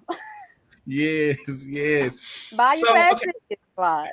So question. So what is that like? Because I don't think people understand because y'all are a dance company and because you do not have a set team. I knew that, but because you do not have a set team and it changes with the week, does the whole company learn the material that y'all do for your stands, for your field, and everything, or is it just to let girls who want to try out for it? How does that work? Um, it's the material is taught as a whole company. Is the girls, well, it's boys and girls, but the boys are dismissed, and then the girls stay inside. Baby, the girls stay inside, learn the materials, and then that following, maybe we get 2 or 3 days of practice, and then you come in, stand in front of the judges, and just try out every week. So y'all literally So go through a real audition process weekly. Wow. weekly, So see, that's what sets y'all apart from a lot of teams because Yeah. I know people do and that's cuts and things like why, that, yeah, but y'all really have like a serious audition. But that's because y'all are a company, so it's hmm definitely a different feel there. How do you feel about that personally now that you off the team? If you can share that, if you can't share it, I understand. How do I feel about what is that? Can you repeat it? Just that process of having to do the weekly auditions every single week versus being one solidified team. Right. And saying, okay, I know I got my spot this week, but yeah. At Lincoln, it was a set team. We already knew what was going on. We got too comfortable. Transitioning into that weekly tryout schedule, it humbled me. It humbled a lot of girls. Even like the best dancers who've been under Alvin Ailey coming in to dance. Even the dancing dolls who coming over here to come dance for their kisses. It's not as easy as it seems. And you can't be too big headed about it. It just Mhm. humbles you. I didn't understand it at first. I disliked it. I cried when I didn't make it. Um, but I respect it. It makes you want to continue bettering yourself as a dancer, and then you want to perform. And it just teaches you about life, discipline, just a lot of things. It has its benefits, but I respect it. I didn't at the moment, but now I do. You dance under the legendary Maroney. How The is legendary. how does that feel to know that you danced under one of our Black legendary instructors of her time? You know, how does that make you feel? How does it feel to dance under Maroney? I've met her. I've definitely seen her do some workshops and things, and I know how she can be. But y'all get to see her uncut. Okay, y'all get to see the full uncut. So how does that make you feel? I'm blessed to be underneath Sugar Lump. Um, I just love her. And it's crazy that I'm saying this too because I didn't understand her at first. I didn't understand her ways. I didn't understand like the weekly trials. I didn't understand a lot of the things that she did, but it was also from her experiences that she learned from Alvin Ailey that she wanted to instill in her dancers because these dancers that's a part of the company, they want to go out and be professional dancers and, travel the world like she did. And that's the type of things that she was teaching us, that's the type of things that she was trying to instill in us, learning how to, not walk outside with a bunny on or walking presentable, putting some lipstick on every day. It's like little stuff like that like I said, coming in as a freshman, I didn't understand. What you mean my shorts too little, or I need to wear red lipstick when I come to practice, or just little things about being a woman. I'm very appreciative of her, and anybody who's ever been in her graced her presence. You would just love it. It's hard, but you would just love it. She doesn't mean any harm. She's a butterfly. She's great. Quay. Yes. So, being on the field, like preparing for games or traveling, like, did you ever get to travel to games? Okay. How did you like that? Like, what was that like versus coming in as a freshman and being a senior? Coming in as okay. Like I said, my freshman year I didn't really dance, but starting like my sophomore year, being able to be on the field and travel along with the teams, it was fun. It was a blast. I was able to travel along and participate in some of their big events, and I guess it kind of like humbled me as a person and like as a dancer because I have so many privileges, and it was just a great experience, honestly. A great experience that I wish I could have definitely went back and did right now. Outside of games and stuff, y'all had did you all like have other performances? Uh, babe. You walk right into that one. Again, like I said, she don't give herself enough energy. No. Yes. I wish. We've What? done commercials. We've done football halftime shows. Well, I've done commercials. I've done halftime NFL halftime shows. Of course, just traveling to like different events, like in different hometowns, and just performing for them, just on the streets. Being a part of the World Fame, they have a lot of opportunities. Most schools. Where's she at? Don't have the opportunity for baby, because if Beyonce said otherwise, no, I'm just kidding. That was funny. baby, look. But no, they get invited. We get invited to a lot of different sets. Like I said, commercials. I've done an airplane commercial. I've done NFL games with the Saints, the Falcons. Just anything. The Beyonce performance, the Millennium Tour, just a little opportunities here and there. How was it working with B? I want to know. You know she got an NDA. Huh? Okay. You got that NDA.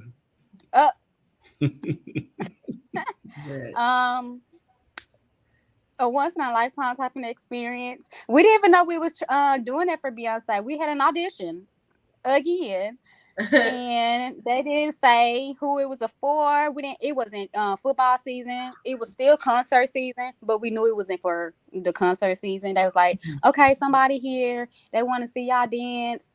Whoop the whoop. Of course, they picked. The judges picked who they wanted to go. It was about 3 of us. Yeah, and we went there. We went to the hotel, doing practicing. We was just practicing the choreography that they gave us, and at the time, we still didn't figure it out until the day of what we was getting ourselves into. So that whole experience was kind of cool. Oh, Yeah, nice. That's nice. he wanted to surprise us like this. Like, girl, come on out here. We've been waiting on you this whole time. I like the fact that Grambling builds you all up for opportunities like that. So that's a plus in the dance organization there. That needs to be everywhere. Yeah. I think that could really help a lot of people who really want to be professional with dance and train professionally. Like you said, how you didn't know, basically becoming a woman about yourself and how you're supposed to carry yourself. So I think that's needed. I like that. That's nice. So we're going to go ahead and ask you, and then we'll go to our next guest. What do you believe the state of the auxiliary is for you? I think it's innovative. Each organization or each performer has their own qualities, their own skills, and it's becoming more acceptive. Like with Grambling, for sure, we just started back having a twirler on the field, and I love that. I just think everything, being with the band, the dancers, the twirlers, the flags, it brings a show. We're here to perform, and I just love that it's becoming more, I want to say, not acceptable, because it's always been acceptable. I like the fact that it's becoming more involved in collegiate type dance teams. You know what I'm saying? We didn't have flags. We didn't have whirlers and stuff when I was at Grambling, but now that they do, it's good to see. So I enjoy it. Yeah. Amazing.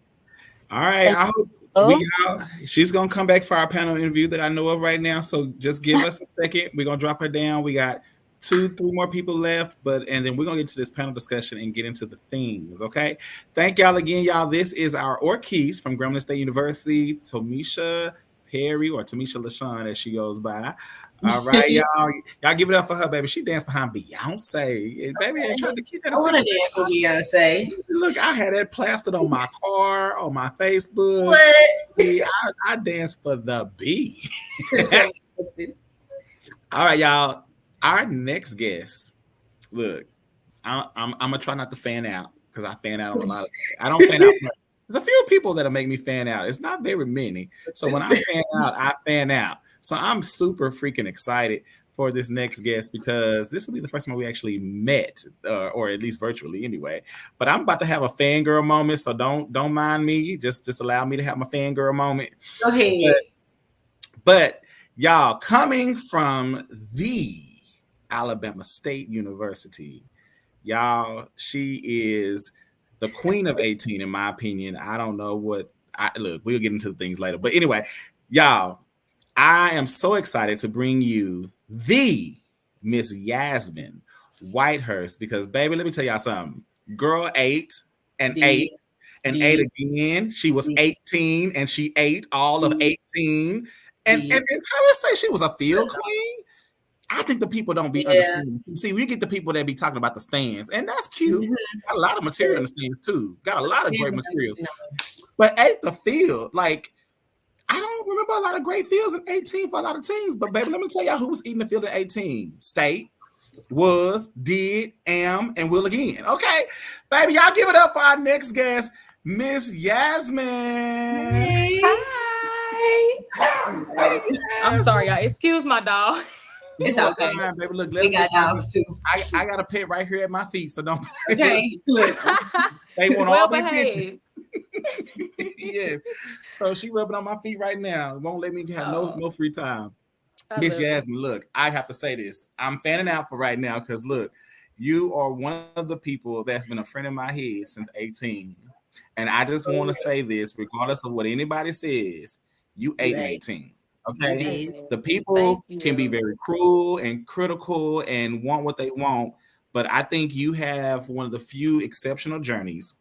And I'm gonna let you introduce yourself in a minute, but I just got to get my roses out the way. You have one of the few exceptional journeys because you went from crab to captain, which not very many teams have done or allow. I know Motion, Texas Southern has done it. I know Stingettes have done it. Very few teams have ever put a crab in that position to elevate to captain so quickly when still trying to fully understand the style and have that style in their head. That is a heavy place and a heavy weight.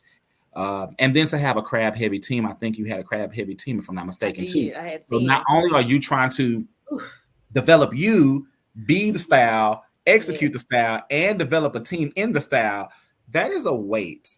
And I Yes, think the it people is. sometimes need to hit the brake and say, Okay. every girl did what she could do.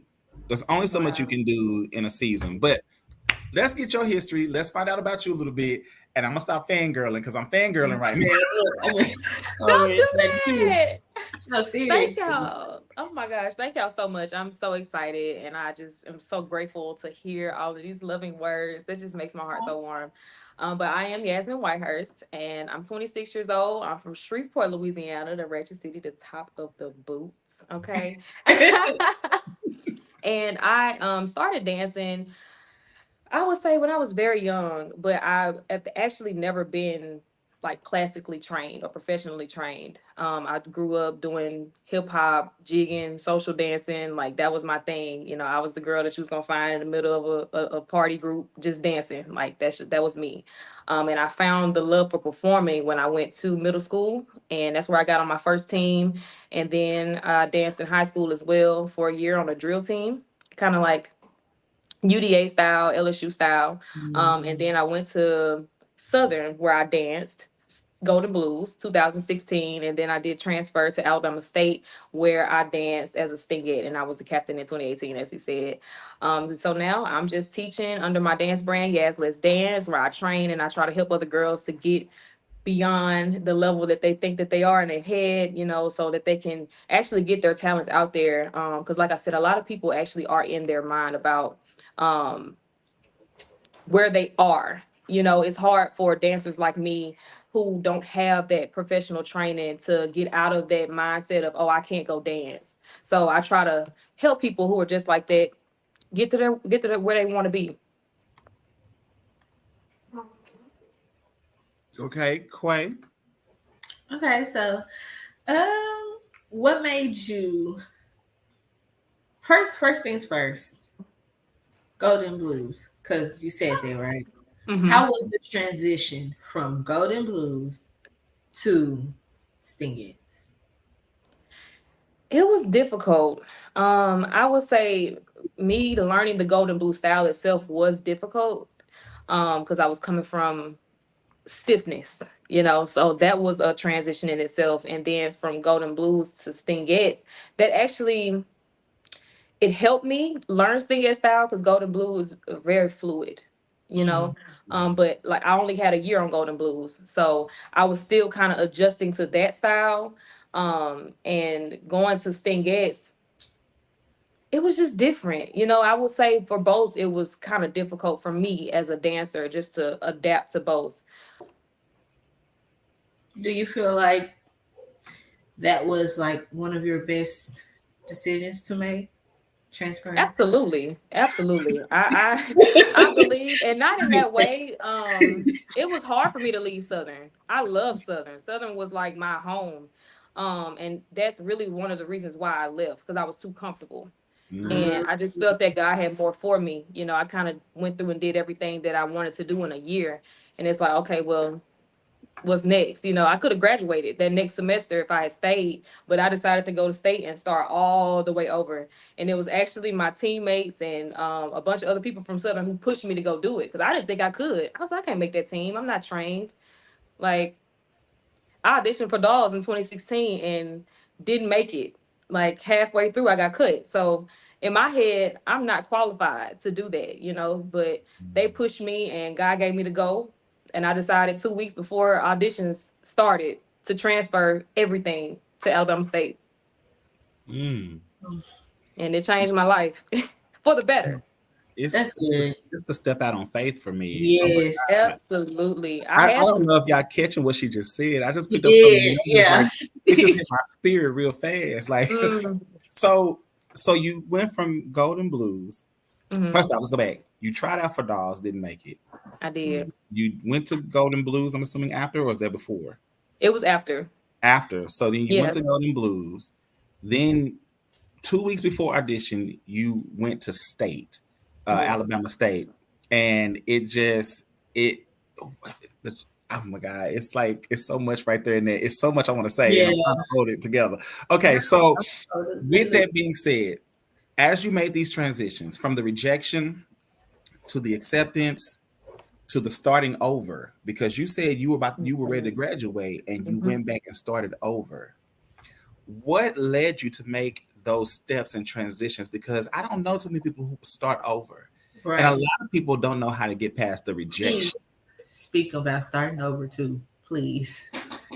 So give us, Amen. because you just opened a book. So read, let's read, because we need to get into the things. Got my pen.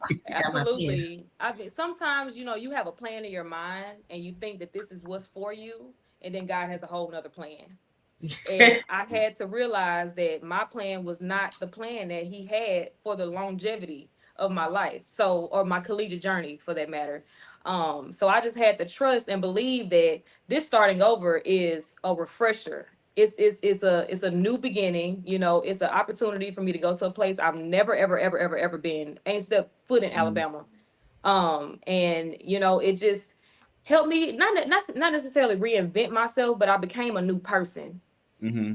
And you know, it allowed me to really feel um all of the things that God had been trying to show me about my character, like my leadership skills and my ability to adapt. These are all things that I was feeling like I couldn't do because of my previous rejections and the things that I had gone through prior to that. So, you know, that was God's way of showing me like you are capable, and you're actually capable of way more when you have me pushing you to do these things and aligning it for you. Mm-hmm. Oh my God! Look, I'm gonna shout. Yeah. You better stop now. Look, you better stop. All right, so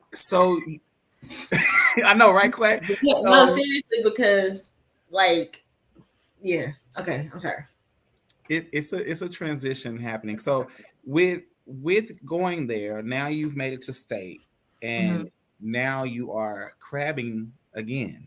Mm-hmm. And you're going through this process of learning a new style. You're going through this process of learning what a stingette is and how to be a stingette, and the fame and criticism that comes with the stingette brand. Absolutely. That Because caught me so off guard. it's its own thing. It's its own thing. It literally You're is its own absolutely thing. right. And you have YouTube and cameras in your face, and you have the fandoms and the Yes group and all of that. So you have a lot happening there. Yes. Then the next season happens, and you're named captain. Okay. And in the midst of all of that was going on, and we don't even know all about that, but in all of that happened, you are now named captain, Yes. and now you have the whole Stingette family and non-family looking at you and judging you and saying all the things. What is that moment like for you? Well, the moment I was actually named captain was audition day. I honestly didn't know if I made the team or not.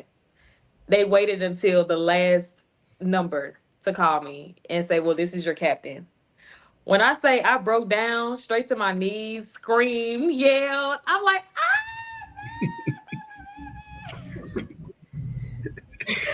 oh my gosh, they played it so well. I promise you I didn't know if I was on the team or not. I thought I was about to leave. And that year we had a very strenuous captain audition. And I put my foot in it. I was like, I got to, I done stepped out on faith, so I got to go ahead and follow through. But I just wasn't sure if it was good enough. So that moment for me internally in the organization was like, wow, God, you really did it. Like, you really showed me I could do it. This is crazy. But let's say the first game, I would say leading up to the first game, it was amazing. Pre-drill was amazing. I really was just walking in it. I had the right help with me. My girls were very, very eager to learn. And, even though I had 10, they meshed very well. And, I had to do my best to make sure that they remain sisters and together. But I would say once we got to the first game and I started to see the external responses, I think that's when it kind of shifted for me. Like, what did I get myself into? Because they did not like me, coming out. A lot of people were not fans. They were very upset. I was really, if I wasn't known personally by them, I wasn't their pick. So, and I had to learn that it's not about what other people think. It's not about what they want. I was chosen for a reason. It was actually 3 alumni who chose. Like, they didn't even really make the decision. It was 3 alumni stingettes who chose. So not only did the band director and the coordinator believe in me, 3 alumni stingettes believed in me too. And on top of that, God ordained me for this position right now. So I had to really keep that in my mind amongst all the negativity that was coming my way. And it was really hard, but overall, very worth it. Clay, do you have a question before I go to my next one? They coming quick. She keeps saying stuff and they coming. Yes. So I want to know, like, how did you push forth with everything that you said was coming at you that you were not used to? What made you, like, how did you push everybody out and focus, like, on your team? I always had a practice environment that was tunnel vision. Like, literally how you just did. We're here to practice. We're here to perform. We're here to learn how to do what we need to do to get to the next day, to get to the performance this weekend. And that's it. Don't worry about comments. Don't worry about external opinions. I don't care if you walk outside and somebody says to you, they don't want you on the team. You don't worry about that because you're in these doors. You're in this choir room. You are doing exactly what you were chosen to do. And I had to remember that as I'm leading them. I had to remember that because, although they couldn't be on social media looking at the stuff, I had to be able to really control myself to not look at it because it's hard to be fed negativity all day and really be able to push it out in reality. It's hard. So it's like I literally just had to separate myself from it. And if I had to, we used to watch like film. I used to call it like film because we'll watch ourselves, but I would literally cut the comments off so that I couldn't even choose to look at them. Because if I did, that was going to deter me. That's going to deter my mind from the goal. And that was whatever goal that we had set forth that week. So it's easier said than done, and I did have some pitfalls, but that was my main goal. And just keeping us rooted in prayer, keeping us in church. We started with a fast. Like, we wanted to really make sure this was exactly what God wanted us to do, going in that right direction so that we didn't get off the path that we needed to be on. Amen. So, silencing the noise and understanding all of what you just said, my next question to you is, when y'all were doing great, and mistakes happen on all teams, so right. I know that they were picking y'all mistakes apart and blowing them bigger than need be, whatever. But y'all were killing the field every week. I don't remember a field show that didn't eat that whole week. And some of my favorite Stingate field shows came through your year. So I know your year. And knowing y'all were eating the field, knowing you have iconic choreography stands that run through that team, knowing all this information, why do you feel like, if you had a reason, why do you feel like the people did not give you the fair chance outside of you not being their pick? Why do you feel like they did not give you the fair chance? Because they didn't like you in 18, but then you did the collab, you and Onicia, who'll be here momentarily. I did that collab, and the people was going for you like exactly their best friend. Right, right. So A lot changed after the fact.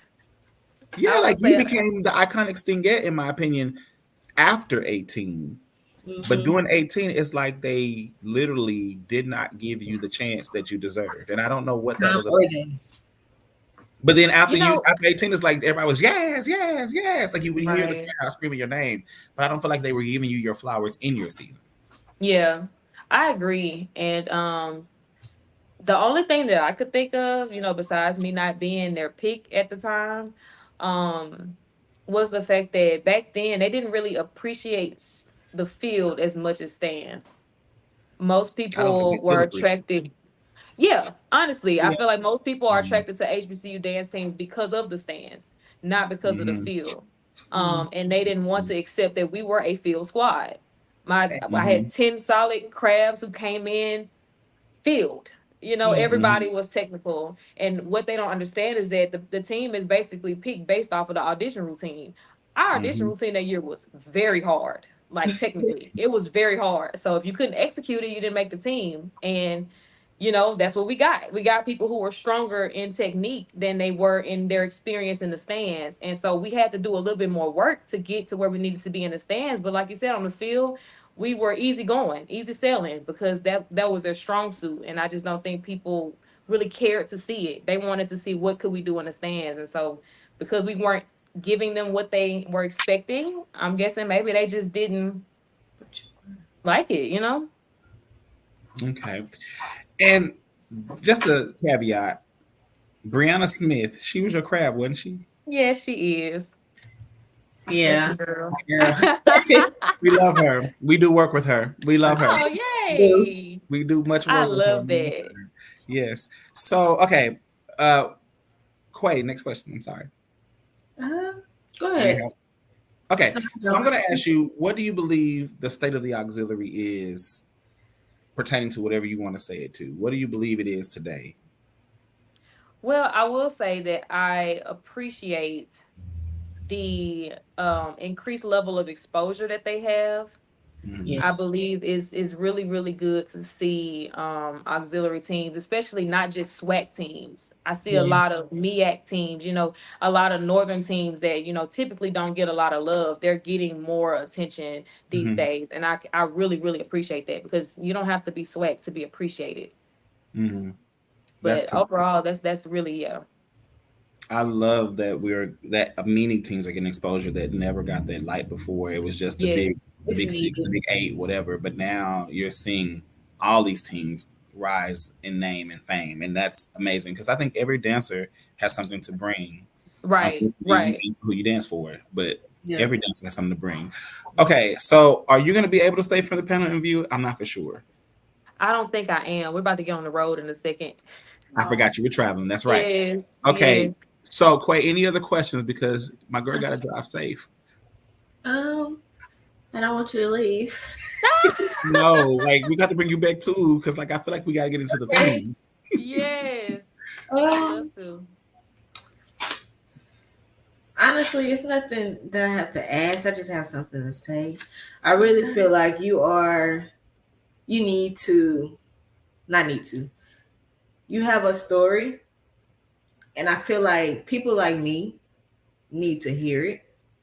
Oh, And I really think that you are a definition of keep going, push Mhm. forward, mhm.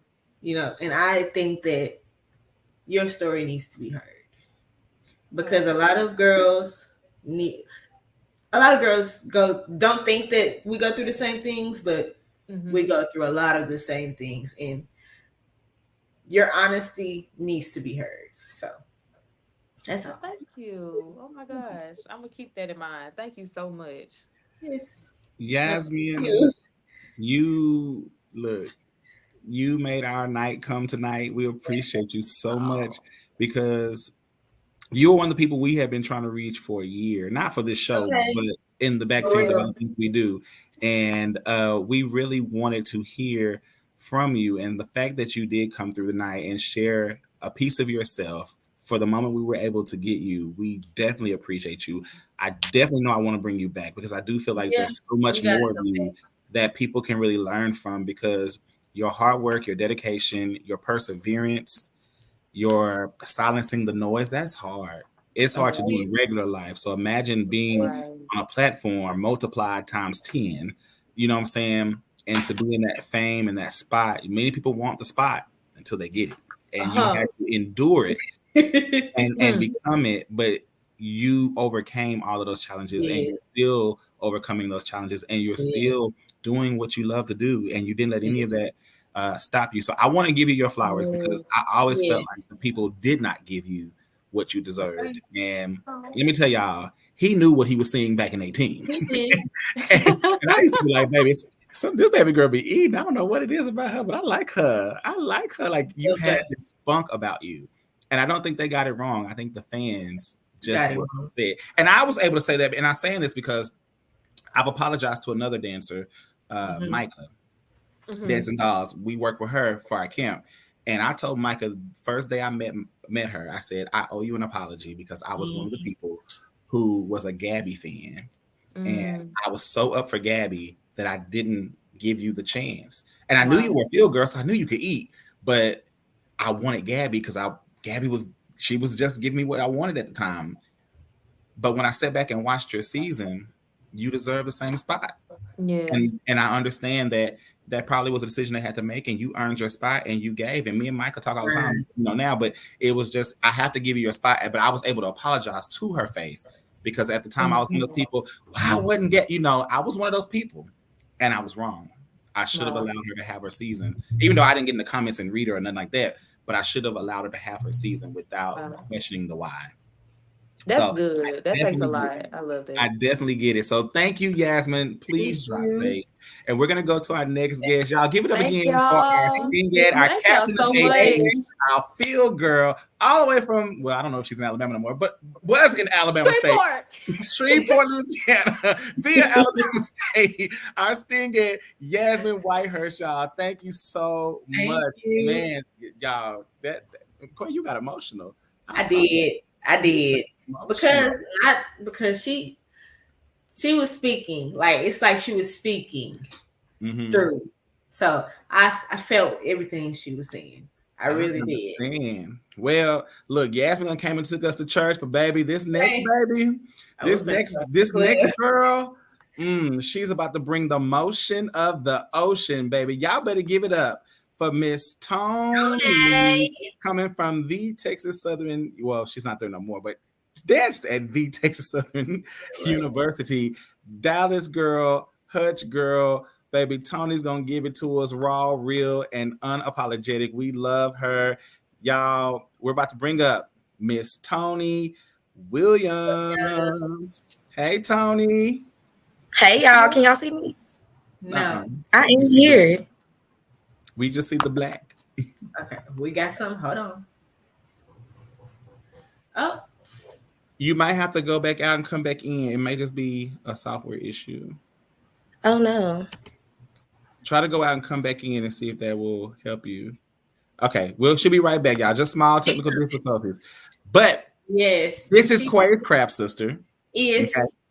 And y'all, look, it's gonna be a fun time. If y'all know Tony is crazy and love to have a good time. So we're gonna let her come back in momentarily, and we're gonna get it going, y'all. We're almost at our panel interview. I know we have a big panel tonight. It was a huge panel tonight, but we're almost at our panel interview, and we're gonna get weighed in from those who can weigh in with us. These ladies have been working. They have been in auditions and all the things.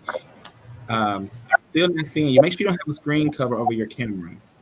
I don't, but if y'all can't see me, then I'm here. We can hear you. Yeah, I'm here. Yeah, as long as y'all can hear me.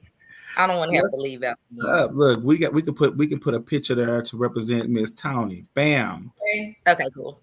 Okay. So Tony, what's good? How are you doing? I'm doing great. I'm doing really good.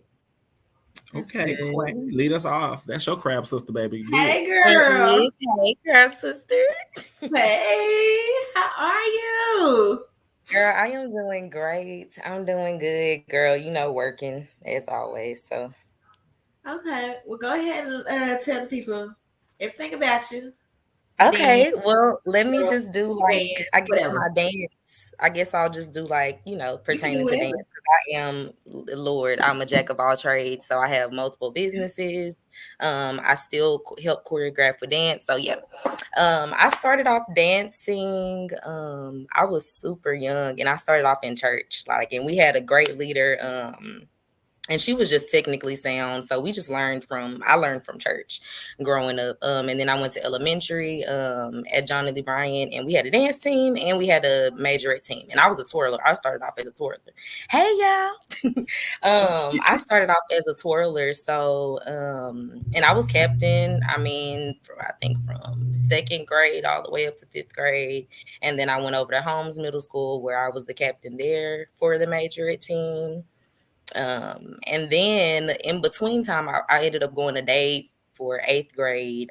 So then I went up to Lincoln since I was already in South Dallas, and I was a featured twirler.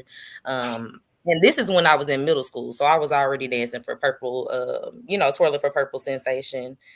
Um, and then I left from there and went to Townview for high school, but Townview wasn't really like, Townview wasn't my style of dance. Like we was classy. they, Gonna say we was too yeah, classy. it was classy. Not that, yeah, that just wasn't my style. So yeah, I was over at, the Hutch, and I was captain there. I was under Calissa. She was my captain when I first came in. When I crabbed, she was my captain. And then after then, I served as captain from another school, like literally. So Lord, I went through it. Just not being from there or whatever, and people, oh, well, you don't go to this school, so you don't need to be over this or whatever. And then I went, so it was a little rocky during high school only because we changed in between explosives coach and we turned over to someone who was white, and her name was Miss Kelly, and she was great. I mean, I loved Miss Kelly. Like she was great, especially when it comes to sorry y'all, that's my dog. Yeah, she was great, especially when it comes to like technique and stuff like that. So after I got out of high school, I started looking like, okay, what am I gonna do? I didn't really think about go and dance too much. I was like, okay, well, I guess I'll just try out for one of these teams. I actually was looking at 14K when I was captain. Come on, 14. Yeah, I was actually looking at 14K. That was like my main my go-to to look at, like, okay, I'm gonna do these sidelines, I'm gonna do this field show, X, Y, and Z. So then I started I was like, okay, that's too far. Mom was like, girl, you are not going all the way to Florida. So you could just look, I'm like, you could just go ahead and look at somewhere in Texas. And being that I'm from Dallas, it's not any universities that are just super close. Like we don't have nobody that's just down the street that we looking up to all the time.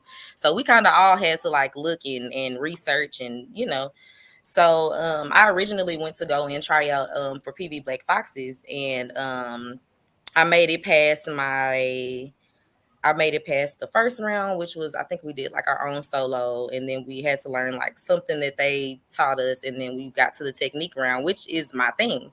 So we got to that round and I got cut, and I was just so surprised. Like, but the type of person that I am, I'm not like I'm gonna go back after you've denied me type of person. But Calissa found not going for it. So she was, her mama was going and, calling people like, what's going on? How did she get cut from this? And it ended up being like a quote unquote, if y'all could see my face, but yeah.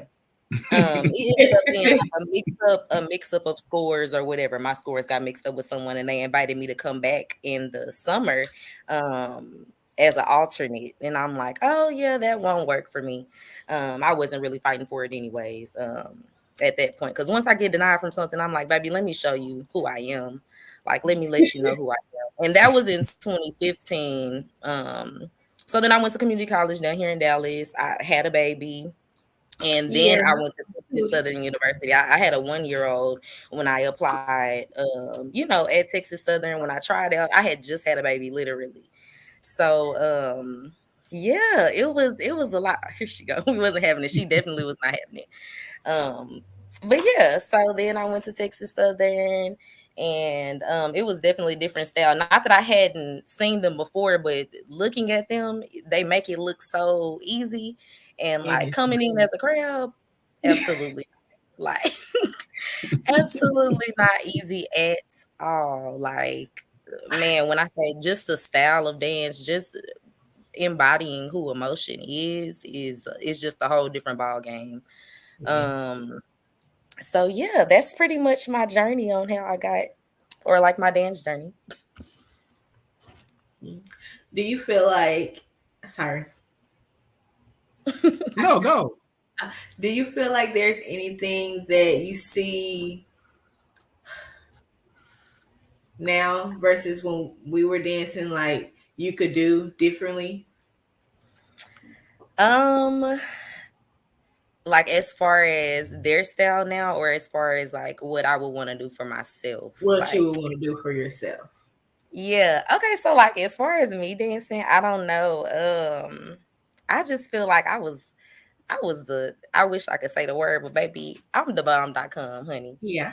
So, yeah, it's really nothing that I would change about my journey at all because everything that I went through, regardless, made me the dancer that I am, made me the person that I am. Even at times where I wasn't at my quote unquote best, like I feel like that made me learn something. Like, okay, baby, you got out there and you was halfway. Like this next time you get out here, you better be on 10. So yeah, I think that's the only thing that I would say. Just making sure, like, if you do have a bad time, make sure that the next time, I mean, don't beat yourself down about it. Like, make sure you get up and keep on working to be better. I like that. So, going from high school, explosive, the bells, all of your background, working your way to PV, being rejected, and then working your way to Texas Southern, and now you are a crab. You're on the squad. You're learning motion style of dance. You're under Germany, correct? If I'm not mistaken, y'all scrap year. Yeah. You're Yes. under Germany, like you're under all of these things, which she's legendary to the style of motion, motion style in herself. So you're under all of these things. Y'all are a squad that's really good, but y'all didn't get as much media time as other squads. But y'all used to eat. Y'all have the energy. Y'all have a Correct. band squad that year. What does it feel like to be a crab in this position at this time? Tell us a little bit about that. Um, I was a crab, but honestly, like I was like a mama. Like I was already a mother. I was already older than everyone. I didn't come in as a freshman crab. Like I Mm-hmm. had already had, so it was a Mm-hmm. little different. I wasn't going from like still living. I didn't even live on campus. Like I had my own apartment. Mm-hmm. Like I had my own bills. So I literally had a life. And like I wasn't even living just Mm-hmm. regular college life. Like so Right. um I guess I'll say like it was a lot of pressure. Like it was always like a juggling act, but it was always like a figure it out what you gonna do. Like Yeah. make it work, make it happen. Period. Mm-hmm. Yeah, and then so like I had like a lot of legendary people around, but we kind of motion was kind of like a run ourselves kind of squad at that time. So I definitely had Michaela, my captain, baby. I learned from her Okay. 100%. Just the person that she is in general. Learned a lot from her. But me and Quay, we were literally like field shows, Mm-hmm. 100 count book on the side of the motion counts that we've already had. Like just because we were that ambitious, like we're practicing every single day. We're going and teaching the vets. We're going and teaching our old heads. Like that's what type of crabs that we were. So coming in, I definitely was humble because the motion will humble you regardless of if you're a Yes. great dancer or not. Just because of the crab process. So Mm-hmm. yeah, if anything, I just feel like I learned not to base your self-worth off of anyone else, like off of anything that anybody else is thinking about you. That's amazing. Quay? Um, So I know that you talked about being rejected from PB. Do you feel like had you made the team, would things be different? I'm kind of glad I didn't make the team. Like, I don't know. PB is not really my style. That's not like a go-to that I looked at. It was just kind of like, okay, you from Dallas, they come and visit y'all every single semester. Like, somebody from PB is down here. Plus, like, Kalissa was down there. It was just a lot of people, to kind of like bring me in, but it wasn't, I don't know. Dance is different now than it was then. Like, everything wasn't on social media, so it wasn't just like super huge to go and, oh, okay, I'm going to this university. I have to be this girl. I have to do. Like, it was just kind of like a thing that I was doing. Do you think that, like Brandon was saying, he asked about social media. Had we had the social media platform then, do you feel like Motion would have been more recognizable? Oh yeah, for sure. Because half of the stuff that they do to this day that like people are screaming about, like, oh my God, I cannot believe that they did that. We did that then. Like those are things that they're bringing up from our 2017, because that was kind of like the evolution of Motion. That's when that really started. Like we came in because we were like, look, ain't nobody finna be looking at us like we the worst team. So like even the little clips that we got, because mind you, I only danced my crab year. So from that 1 year, like, you recognized exactly who I was, like, and people still to this day know exactly who I am. So it's like, I feel like social media, if we would have had that social media craze then, oh baby, people would have been known. Like, they would have been known who we were. Like, seriously. Okay, Brandon. So, Tony, what do you believe the state of the auxiliary is?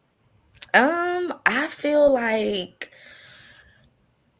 like right now we're like in such a social media era that we can't get into dance, like the passion for dance like it used to be. Or the passion for majorette, the passion for flag. Like, I feel like we did it and we weren't upset about having to spend hours and hours, practicing. Like, that's something that we willingly did. Like, now I feel as though we need to get back to the passion of all things auxiliary, and make sure that we're working together, because just like someone said earlier about like how everything was kind of separate.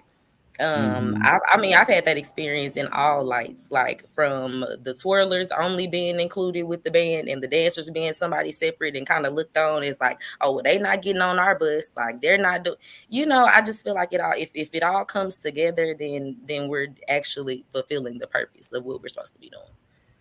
But like with all the separation and, okay, well, dancers are going to be on this bus, and we're only trying to spotlight the dancers and we talking down on everybody else that's around, I feel like that's kind of defeating the purpose.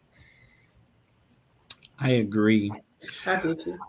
Okay, well, Tony, hold on. We're gonna bring you back. We're gonna Okay. we're gonna get to these last two, and then we're gonna get into these topics so that we can let the people go to bed for Monday morning. But we want to definitely get into it. So y'all hold on. We're gonna bring Tony back because I know she's gonna get into things. Okay.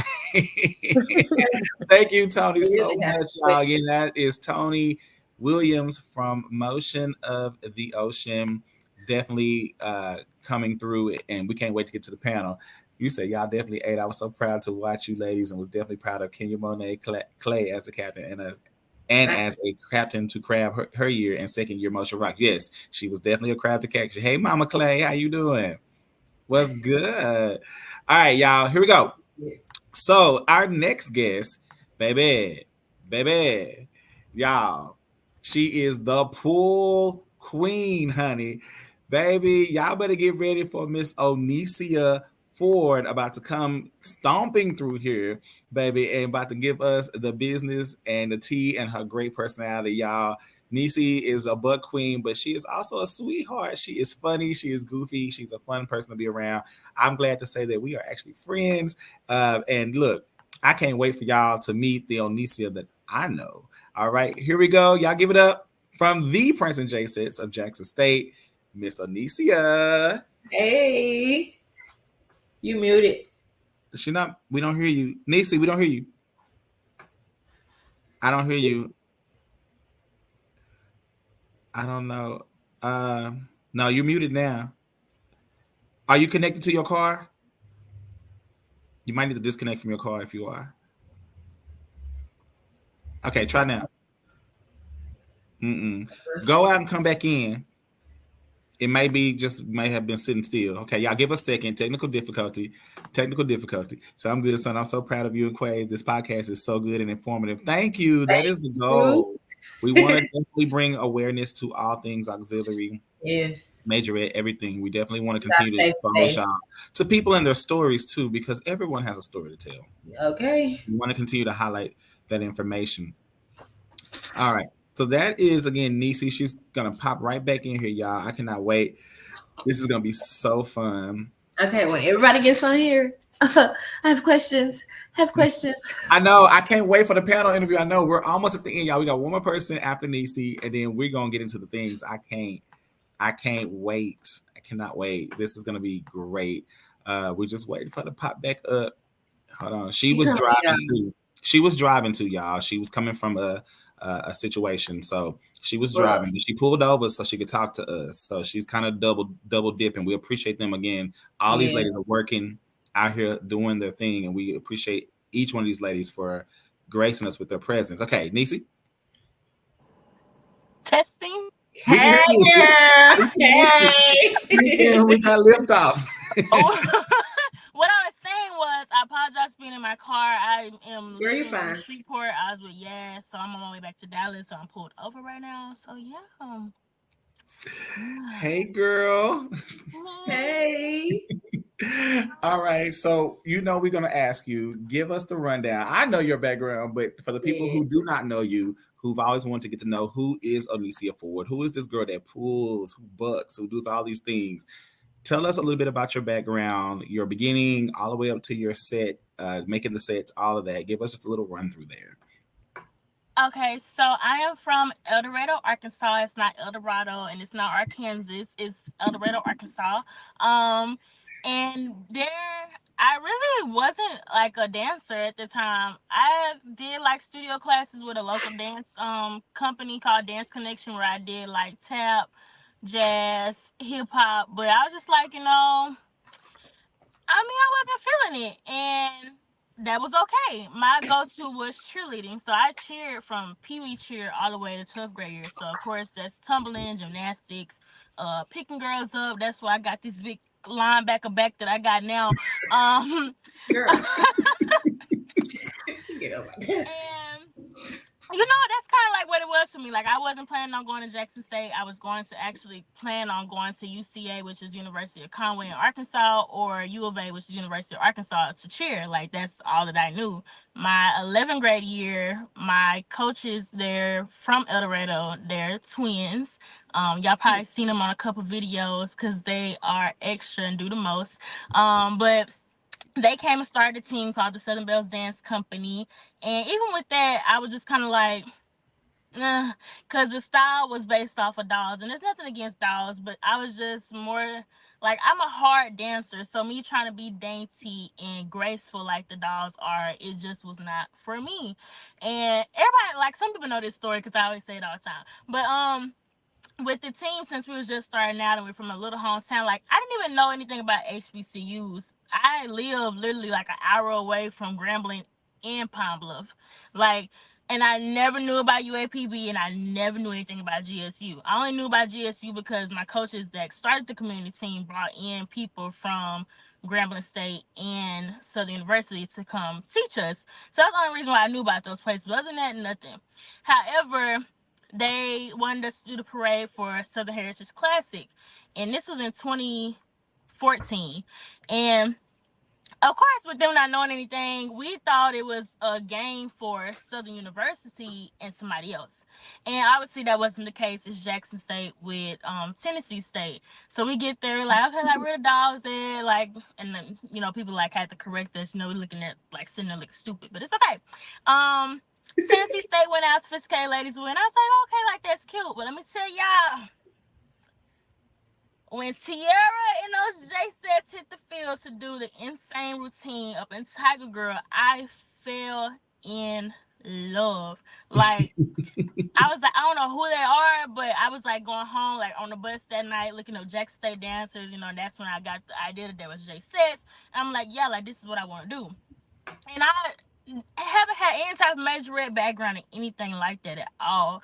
So at that moment, it was kind of like a shift for me to do everything like Jay said. And with me being captain of the community team for those 2 years, like I shifted everything from being a dog style to trying to make it a Jay set style. Now my coaches didn't like it, but hey, this is what you're gonna get. So with me going to Jackson State, I did go tour the school just in case I didn't make the squad. I wanted to make sure it was somewhere that I was comfortable going. And out of all the schools that I did go to, because I did go to UAPB just in case, I went to Grambling. I just wasn't feeling it. Once I stepped foot on Jackson State campus, I felt like I was at home. And we talk about this a lot because my mom was there, my auntie was there, like all of us was there, my coach was there. And like when I tell you we were like all on the plaza like balling, because what y'all don't know is Tiara, which was the captain of J Sets, she knew I wanted to do it because I like inboxed her like the same weekend. She came down from the dorm room and was like, I'll be your personal tour guide. So I love me some Tiara. So she kind of like gave me the rundown of the team at the same time, as well as giving me the tour around campus. But we all out there boohooing crying because we already knew like I was going to take this 3.5 hour drive to Jackson to go here. And sure enough, I didn't make it my first year. But it's okay because I am so appreciative of the girls that I came in with. I love my craft class as far as the dancers go, as far as the band goes. So I just say everything happens for a reason. And y'all gonna realize I talk a lot. Y'all probably like, girl, but it's okay to have a discussion. So we gonna have a discussion. Yeah. Yeah, for sure. Quay. So you said as soon as you saw them on the field and they did the routine, you fell in love. What is it that made you like, this is I it? want to say, like, they call us the thrill of a billion eyes, and that's exactly what it was. Like, the adrenaline from the girls, the bucking, like, I had never seen anything like it. Like I said, I didn't know nothing about HBCU style, even major. Like, I watched some stuff, of course, with Diana and the Dancing Dolls on TV watching Bring It, but, Diana went to Jackson State, so Dancing Dolls is based off of J6. But seeing like the older version, like women doing it, I feel like it was just like like I said, the adrenaline, and then the stunts that they were doing, like they did a whole like leg flip thing like on one arm and stuff. And like I said, I did gymnastics, so I'm like that's some cool. I almost cussed, I'm sorry. Oh Lord. I said that's some cool stuff. And yeah, I just kind of like went from there. Like, I don't know how to explain it, but when they do say like the thrill of a billion eyes, like You felt that's that. legit. Like, that's legit. So if you had to because you're funny. If you had to describe like to a girl who's aspiring to become a part, what would you tell her? Describe what? Like the process or everything? I mean, when now, okay, so when I was dancing, probably like a year or two afterwards, my approach or my little speech that I would give would have been different than it is now. And I say that because I look at Lania and them and they squad, and I tell Lania all the time, like, girl, I wasn't gonna make it under you because the stuff that she does and the way that the team has elevated since I was on the squad, I'm like, yeah, I'd have been chopped. I'd have been putting my cape on and walking out. Like, so I would tell them, like, it's hard, but you have to actually want it. Because nowadays, some people want to just go to the squad and they think, like, if they're good enough, like, they'll be put on. JSS is a whole different ordeal. Because even, like, the year I said I didn't make it, I felt like with me doing the 3 rounds, because we do, like, 3 rounds during our tryout process, with me doing the 3 rounds, I was like, oh, like, like, if I freestyle, like, you're in high school, they tell you, like, as long as you, like, don't stop, like, you'll make it on. Like, it was that kind of deal. And that wasn't it. Like, you don't have it, like, you just don't have it. You have to train for that. And I try to tell a lot of girls that, like, some of them, like, when I tell them to attend people's classes when they're hosting workshops. Like, do that. Don't be afraid to reach out for help. But as far as like your process and stuff, like, you'll love it. I gained 5 other sisters when I came in, on top of me having my band crowd brothers and sisters that I still talk to this day. We all hang out if we're like in town or they're in Dallas and stuff, because I live in Dallas now. I'm basically like, 817, yeah. I got so many area codes under my belt. And she talking while you laughing. But yeah, I told them that they have the best experience that they can. I loved my crab year and my years on JSET. So yeah. Oh. So my question would be, because you are a thick built chick. Hey. You have body, you have all the things, and we know a lot of teams seem to stray away from that. And more recently, we see that people do make statements about body and size and things like that. I definitely wanted to ask you this question. How do you feel about being a thicker girl, or a girl with curves, or a girl who has a little more voluptuousness in her? Because you are still small, but you still have a shape that you just can't miss your shape. You have a shape. And how do you feel about people commenting on that when you're, working so hard, you're running the miles, you're doing all the stuff to be the look that people expect, but you still can't be as small as, your sisters on the team or whatever the case may be? How does that affect you, or did it affect you during your seasons? Going through, I would say, my crab year and my that's my cousin, y'all. I would say going through my crab year into probably like mid sophomore year was very hard as far as the comments. I hear people say they don't read the comments, but I read the comments, because I'm the type of person, like, if you didn't like this, like, the next week, if I get to dance, I'm going to show you this, that, and the third. So I read the comments. And from the start of the merge, everybody would say something about my body from then and there. And my mom is the same way. I love my mother to death, but she'll be on my neck. Like, if she see the comments, she'll be the one to come to me and be like, they said you look big. And I'll be like, girl, like,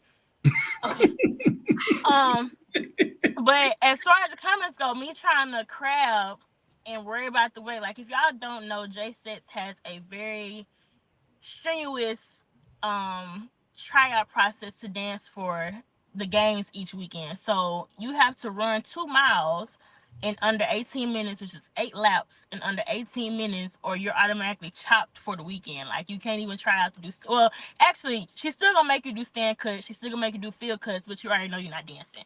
But you're automatically chopped if you don't make the running cuts. In freshman year, I had to be one of the girls out of my crab class, because out of all of my crab sisters, I was like the really only like thick person. Like, Brandy got some meat on her, but she ain't got like this country, Trinidadian body like me, yeah.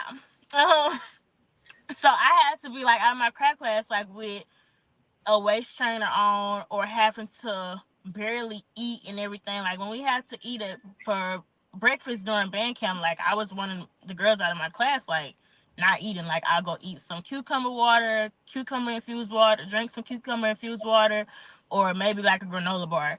And it was times like I would throw up and stuff at practice. I would throw up during the band camp stuff, because I just wasn't eating, because people would try to tell me that I was big and everything.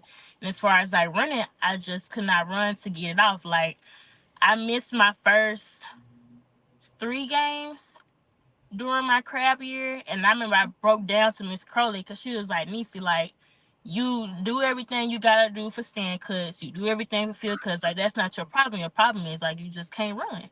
And like, I like broke down to her, and I had like did like an ugly cry, like, oh, like, baby, it was bad. And I just had to like keep that on me like the rest of the season. And when I finally started dancing, it wasn't like people were congratulating me for finally dancing. Like, on top of them talking about my weight, they started talking about, oh, well, she look like she timid and she's scared. Baby, I was. Y'all are some vultures when it comes to them comments. And I wouldn't say I got small until my last year on JSETS. And that really came from stress. Stress from school, stress from trying to uphold the name of being an upperclassman. It was just a lot. And the comments now, the comments now sound more ruthless than they were when I was there. When I was there to just say like, Niecy needs to like watch her weight, this, that, and the third, or.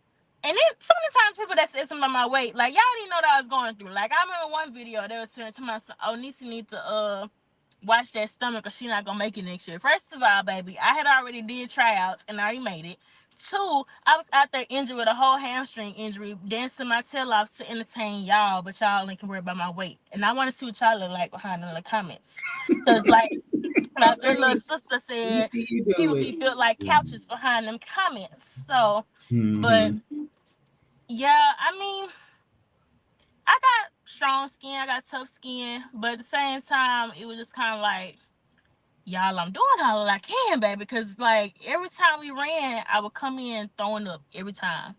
Because, like I said, I wasn't eating. I was trying not to eat because I wanted to look the part, not knowing that I was already baddie, I had to, like, learn how to care for myself and show myself love. Because, like I said, I had extra stress going on. I had a toxic relationship. So that was a lot of stress. So I eat a lot. Like I couldn't deal. Y'all gotta remember we college kids too. Like it was just a lot. But it's all good though. It's all good. It's good, Yeah. Quay. Do you feel like the audition process is still the same? It's back the same now. It was different because we hit that COVID years. So they started the virtual process, and I from what I could see, the virtual process was very hard because they were very cutthroat with virtual processes. Now it's back to the regular audition process, but I feel like everything is still the same. Like they still continue those body cuts, they still continue how we did it. Like it's the same. Nothing's changed as far as that goes. They probably add a lot of different stuff to agility because I know they added doing I want to say death drops and pop-ups into the agility and front walkovers. Like we didn't have to do that. Ours was just right kick, right split, left split, forward roll, backwards roll, back bend, and a toe touch. And I think a cartwheel in a round off. Now you gotta know a lot of other stuff. But it's good because for the most part, that's always utilized in a field show. So hey. Yeah, I heard that. Be prepared. So I'm gonna go ahead and ask you the question so that we can be watchful of our time. What do you feel the state of the auxiliary is in this current state and age?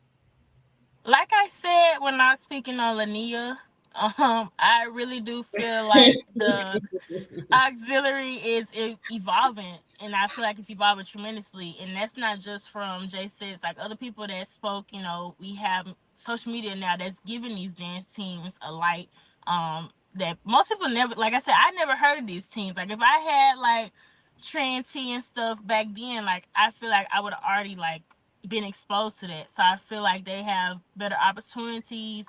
They're watch more, especially like with the boom, because I can speak on the boom because I know about the boom. The boom itself with the J6, like when I was there, we did commercials with Sierra and stuff, but now y'all dancing at New York with Michael B. Jordan and doing the Super Bowl with Usher. Like I feel like it's moving forward great as it should. It shouldn't be moving backwards. It should always be moving forward. So I feel like it's moving how it should be. Okay. All right. Well, guys, we're gonna hold on. I know Niecy is driving, so I'm gonna let her get on the road a little bit further. We're gonna go to panel. I don't want her to be out there in the dark forever. So we're gonna drop her down so that she get on the road. But I think she's hanging around for panel. She'll try to chime in when she can. I'm not for sure. And then we're gonna go to our last person, and then we're hitting that panel, and we're gonna hit some of these topics real quick. And then we're gonna get y'all off here so people can go to work in the morning. All right. So thank you, Niecy. Let me get you down. Y'all, I told y'all she was goofy. She's amazing. All right, y'all. We have one last person on here. I told you we had a big panel tonight, but we wanted to bring you all these perspectives, their experiences, their thoughts, people from different eras, ages, teams, all the things. Our next person comes from Tennessee State University. She was a sophisticated lady, y'all. I'm going to tell y'all right now, that's a team that I've always watched that I felt was underrated for years. And I actually can say that I actually know this young lady a little bit as well, because I met her back in 2019 at the Jackson State camp. When my girls were down there, she was one of the girls that hung out with some of my girls while we were at the camp that week. Linnea was there. We met Nisi there. That's how me and Nisi got connected. And so to see her grow from being in high school to going to off to dance at a college, and to now see her in her woman form, this is going to be an amazing interview, and I'm so excited to be able to bring her to the table today and share some of her insights, perspectives, and stories. Y'all give it up for our next guest, Miss Star Branch, coming to the panel. I'm not for sure. Let me see. I'm hoping she don't. Let me see if she. Star, you there with me? Looks like we may be having a loading issue. She may be having a signal issue. Star. Okay, I think she might be having a signal issue. I'm gonna take her back down. Okay, we're gonna come when she comes back up. We'll get her going. Y'all, we have a great panel interview lined up, so I'm waiting on her. I'm gonna give her a second and see. I think she might be having a signal issue. What I'm gonna do is we'll go to panel, and then when she comes back up, we'll stop and give her a chance to have her say, and then we'll continue panel. That way we can get through some of these topics before we get off. If you have any questions, audience, please put your questions in the comments, anything you want to say. We may or may not be able to let y'all come up tonight just because we knew this show was going to be a little lengthy, but we're definitely going to keep it going. So all of my people that are still in the back, if y'all want to be able to chime in, I'm going to bring you up for panel until Star can get her signal worked out. And we're going to get into some of the topics so that we can get some of this great old feedback. So I'm going to let everybody in the back get themselves together. And we have some really good topics that we wanted to kind of discuss. I think everybody has hit some different things that we definitely want to touch, but I think we're going to get a little bit more generalized opinions of what everybody has. Let's see. I think she may be back. Let me see. Star, are you back? Let me see. Looks like we may be in action. Not quite yet. Okay. I'm gonna give it a sec. We're gonna go ahead and bring it up. So I'm gonna bring up those who I see on camera that'll let me know that you are ready. I think Star, when you're ready, just let me know, or come on camera and that'll let me know you're ready. I'm not able to see you or anything yet. All right, here we go. So we're bringing back Miss Gina on camera, our dancing doll. We're bringing back. We're bringing back Joy, our Fox. Okay, we're bringing back Tomisha, our Orquise. We're bringing back Tony, our Motion. All right. She's on camera now, y'all. She's on camera. Okay, we're going to bring back Onisi. She's going to be driving, so she's not going to be on camera, but she's going to be able to chime in. So we're bringing back Onisi, our J Set. We're bringing back our other Fox, Kalissa. All right. And I'm just going to wait on Star. Look at all these beautiful. I'm sorry. Look at all these beautiful Black women from all different walks of life. I'm starving, so I'm fine. I know that I told y'all the show was gonna be a little long. I did want to notify you that in message. Okay, so we're gonna try to hit some of these topics before we run out of time. All right. Thank everybody for tuning in. If you have audience, if you have any questions, anything you want to do, we're gonna get that done. Star is having a technical issue, so I'm gonna try to hopefully get her on. She's been here, but we're gonna try to get her back on. All right. So we definitely want to start off with the question here. When we go back to the origin of HBCU dance as we know it to the evolution that we see today, I think all of you have kind of hit this question, or we've hit this question with all of you. But do you feel like we are elevating what we've seen from the beginning of HBCU dance in the manner that we should be going? Or do you feel like we've taken a detour or a curve somewhere that we may need to curtail it back a little bit? Do you feel like we're in a positive light? Or do you feel like we need to go back and look back at some of the history and come back? Because we hear these different arguments all the time, whether they're doing too much, whether we've lost our way, whether the style has changed, all the things. Where do you feel like we are? And we can just go kind of round table a little bit, unless you just want to speak out first. Does anybody want to go first? I'll go first. Okay, go ahead. Again. I want to chime in on that only because I see a lot of people always speaking on, oh, well, they need to go back to how J sets originally were, this, that, and the third. But if you do your history, J sets weren't even what we are today. Like J sets, we were a actual majorette squad, like holding batons type of majorette. Like we just held majorette batons, and we weren't even the J sets. We were like the J sets, but spelled differently: Mm-hmm. JAYCETTES.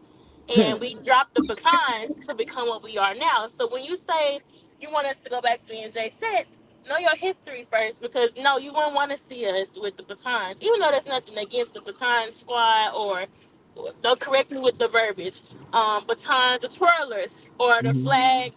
Like, yeah, just do your research. That's pretty much it. Thank you, niece. Anybody else want to chime in on that topic? Yeah, I do too. I kind of feel like it's a hit or miss sometimes. Like sometimes I feel like it's great to keep tradition because that's how we identify each team. But then I do feel like there it's always room for change. Like change is good. Like change is good. And then it's like baby, the stuff that they doing now, I ain't mad at them. Go ahead and break your neck and spin around 12,000 times if you need to, baby. You look good. You look good. Anybody else want to chime in? I think Kalisa, Calissa. I Calissa. think me and her can relate to each other. We're two different eras. Okay. We're on the same team, but two different eras. But that one thing about our team that holds tradition and will continue to hold tradition, even though the two styles are completely different, is the circle.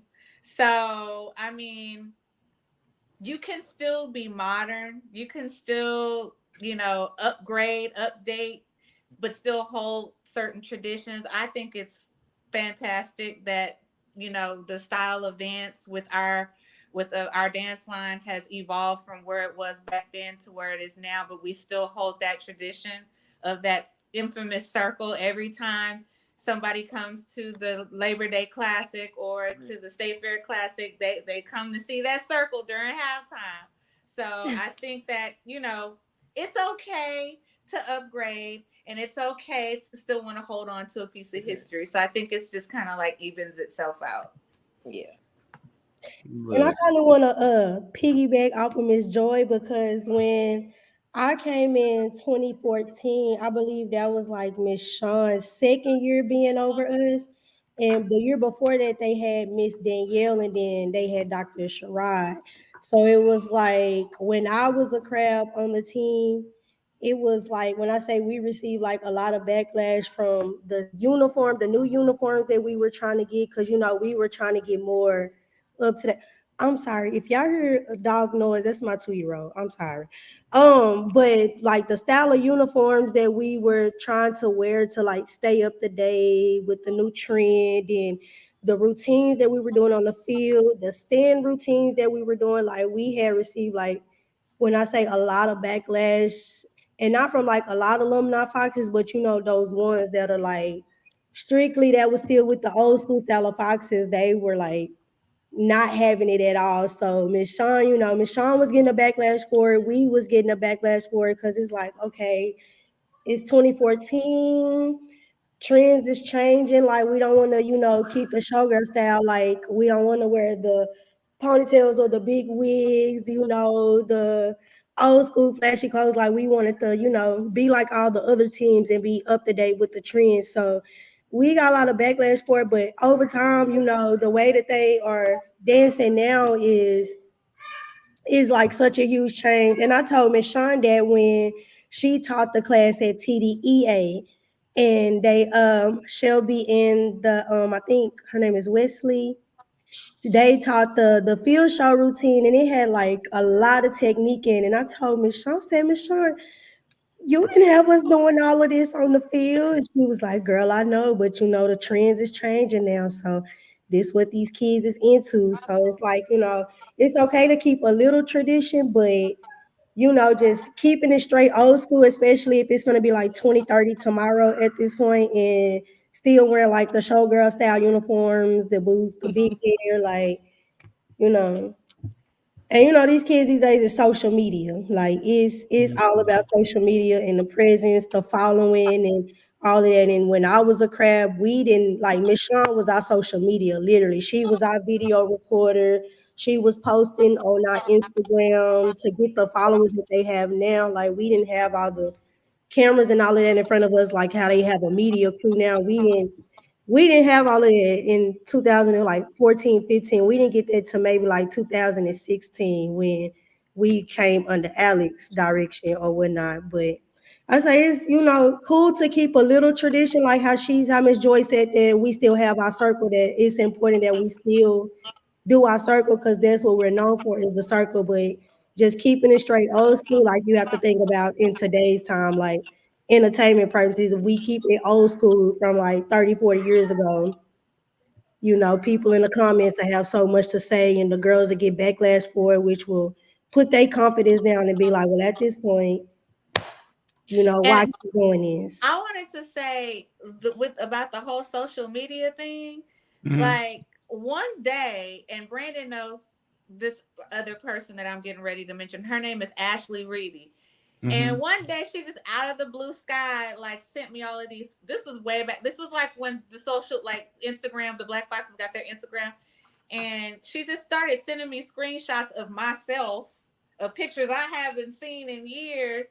I'm like, how did she get these pictures? And it was on the new Black Fox social Instagram page, and I was like, oh. So I just started seeing myself throughout, like the history and the story, and I was like, okay, I'm older than y'all, but we didn't have that. We had a camera, a video camera, and one of them little low disposable cameras, and maybe a camcorder or two floating around. But we didn't have social media. You just had to catch it when you could. So that's another way of innovative upgrading as far as these dance lines go. Social media is always going to be there, and it's going to put new styles and the style of the team is going to push it to the forefront so that people can keep up to date with the trends and things like that. So I just wanted to touch on that part because I was just like, we didn't have social media back then. Thank you. Okay, I'm gonna put a pause. Star is back and she's here, and I don't want to not give her flowers, so I'm gonna bring her on the screen. Y'all, let me. I'm just gonna pull y'all back down real quickly. I want to give her a chance to have her moment, like I did everybody else, and then we'll finish our panel interview for the night. Y'all get. We're about to go ahead and reintroduce Star. We got her technology issue taken care of. All right, so y'all, welcome to the stage again from Tennessee State. Well, danced at Tennessee State University from Sophisticated Ladies, a team that I always have loved to watch. This young lady, her name is Star Branch. Hey, Star. Hey, can you hear me? Yeah, we hear you. Oh my God. Okay, I'm sorry, y'all. I'm in the process of moving. I have no Wi-Fi. Everything about to get shut off, and I'm about to move to a different apartment tomorrow. So I have a lot going on. Look, okay. we appreciate you for taking the time to come on here in the midst of class, Yes. moving, all the things. Again, that just shows your dedication to the art. I had to. I was really trying to. I'm so sorry, but I'm here now. So thank the Lord.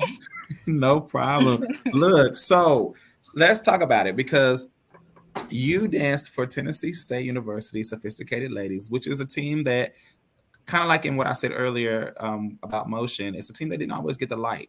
They're getting a lot of it now, but didn't always get the light. And uniquely, your years on the team were during COVID. So your experience is different. And again, we strategically were picking people based on experiences because we wanted for different perspectives. So before we go into anything, let's go ahead and get a little bit of your history. I told them that I did meet you back in 2019 during the camp at Jacque. So that's where we go. But I want to get your background because I know you're not from the South. Well, not considered the South. You are from a different location. So I want you to give us. I am. Work us up. Hello, everyone. I am Star Branch. I'm from Chicago, Illinois, actually. From Chicago, Illinois. I grew up in Hyde Park, but I went to school in the South Suburbs. So I came from a South Suburb school. My background has been kind of mixed. It wasn't straight majorette when I started to, get into that field or area. It was mainly hip hop and jazz. Like that was like my expertise. I did a lot of palms, a lot of competition team for a good minute. That's where I really was based off of. Going into that, I didn't really get the feel of majorette until I really got to high school. So when I ended up getting to high school and I tried out for the team, I made the team. I started to really feel it. My coach was telling me different opportunities that were out there. That's when she introduced me to the whole HBCU community, because I didn't even know about that until about my junior year of high school. When I got into that, I was just like, okay, I'm really feeling this. I really want to get to know more. That's when I came across Jackson State. Going into my senior year, I was just like, yeah, like when I tell y'all I was so in love with Jackson State when I was in high school, it was crazy. But I really wanted to be a J-State. It was like so, like it just left me stunned. Like then from there, I signed up for the summer camp, went to the summer camp, had a blast. That's where I met so many great faces. I met Lania, still talk to her to this day. That's my girl. Nisi had a great impact on me. I don't know if she's still on here anymore, but she had a great impact on me as well. Yeah, from there, I'm not gonna lie to y'all, I was COVID class, so everything got shut down. It was like, it was kind of like a heartbreak. Like I didn't go to prom. I didn't have, yeah, let me not tear up. I didn't have a whole cap and gown. I had a drive-through graduation. Like, it was just like a whole turnaround for my whole world. Like, I just felt like I just got robbed of everything.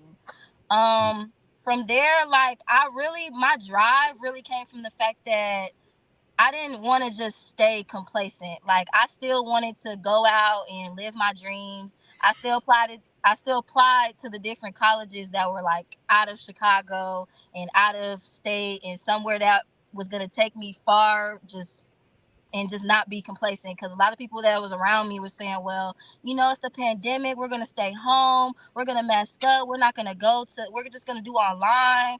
And all the different HBCUs are like giving us alternatives to actually come, and they're going to help us with that, this, that, and the third. So I'm just like, sure, why not? So I applied everywhere, every HBCU that you can name, y'all, I didn't apply to. I did it. I did done it. And of course, I made it in. It was just all about, at that point, it was all about where I was going to go. And also who had housing, because nobody had housing at that time. I don't know what was going on, but nobody had housing around that time. And it was so hard to get some housing. At one point in time, I was supposed to go to Jackson State, but they did not have housing for me. So I was like, okay, scratch that. One point in time, I was supposed to go to Grambling. They didn't have housing for me yet either. All right, scratch that. So then I chose the illustrious Tennessee State University. They had housing. They had everything in between. They gave me scholarships. They just wanted me to come so bad. So I was like, let's pack up the car. So I packed up the car and we all left. Not gonna lie to you, my first thought was not to try out for the team.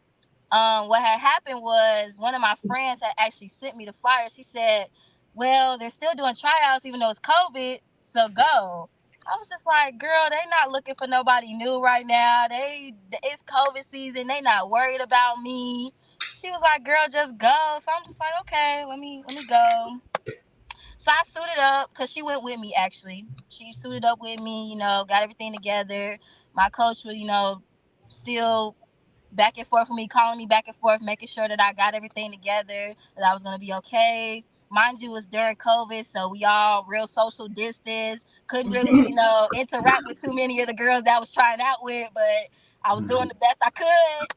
But it was very different, because like I'm pretty sure like it's different now from how they do tryouts, but back then it just was like too stunned. But I will say I also did get a chance to meet Diana, and she was there at my tryout as well, and she was the person that actually vouched for me to be on the team. Going That's forward, I'm sorry, what'd you say? I said that was sweet of her. Yeah, that like when I tell y'all, like I was super nervous at one point, because like a little girl from Chicago just coming from all the way here, don't know nobody at all, but just the people that she's known around her. It's different. Like, it's a real culture shock. It's a real everything. And it's during COVID. So it's like, it was just a lot going on.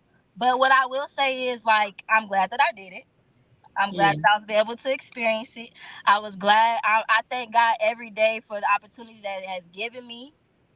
And honestly, I wouldn't change a thing. Like, it was an experience, even though it was during COVID, it was an experience that I'll never forget. Like, it's just a different type of feeling, honestly. But yeah, I still can't believe it to this day every time I think about it. But it was an experience. I still did get to perform. I still did get to, meet some people within the industry and everything.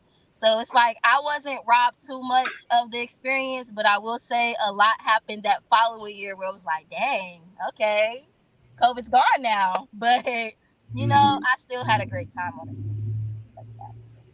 Quay, any questions? Yeah. So I know that you are COVID baby. So are there any things that you wish you could have done outside that like they're doing now? I would say we didn't get to travel as much being in COVID. We didn't get to travel as much. It was very to a minimum. When we did travel, it was very minimum, very like only a couple of us could go. Only a couple of us survived during cuts. It was kind of like that. And also, like, shout out to my coach, but Coach Gibbs, she that was her first year with us. Like, she literally came in, like, I know she's been on the team for, like, now it's going on year 3, 4. I was like one of her first babies.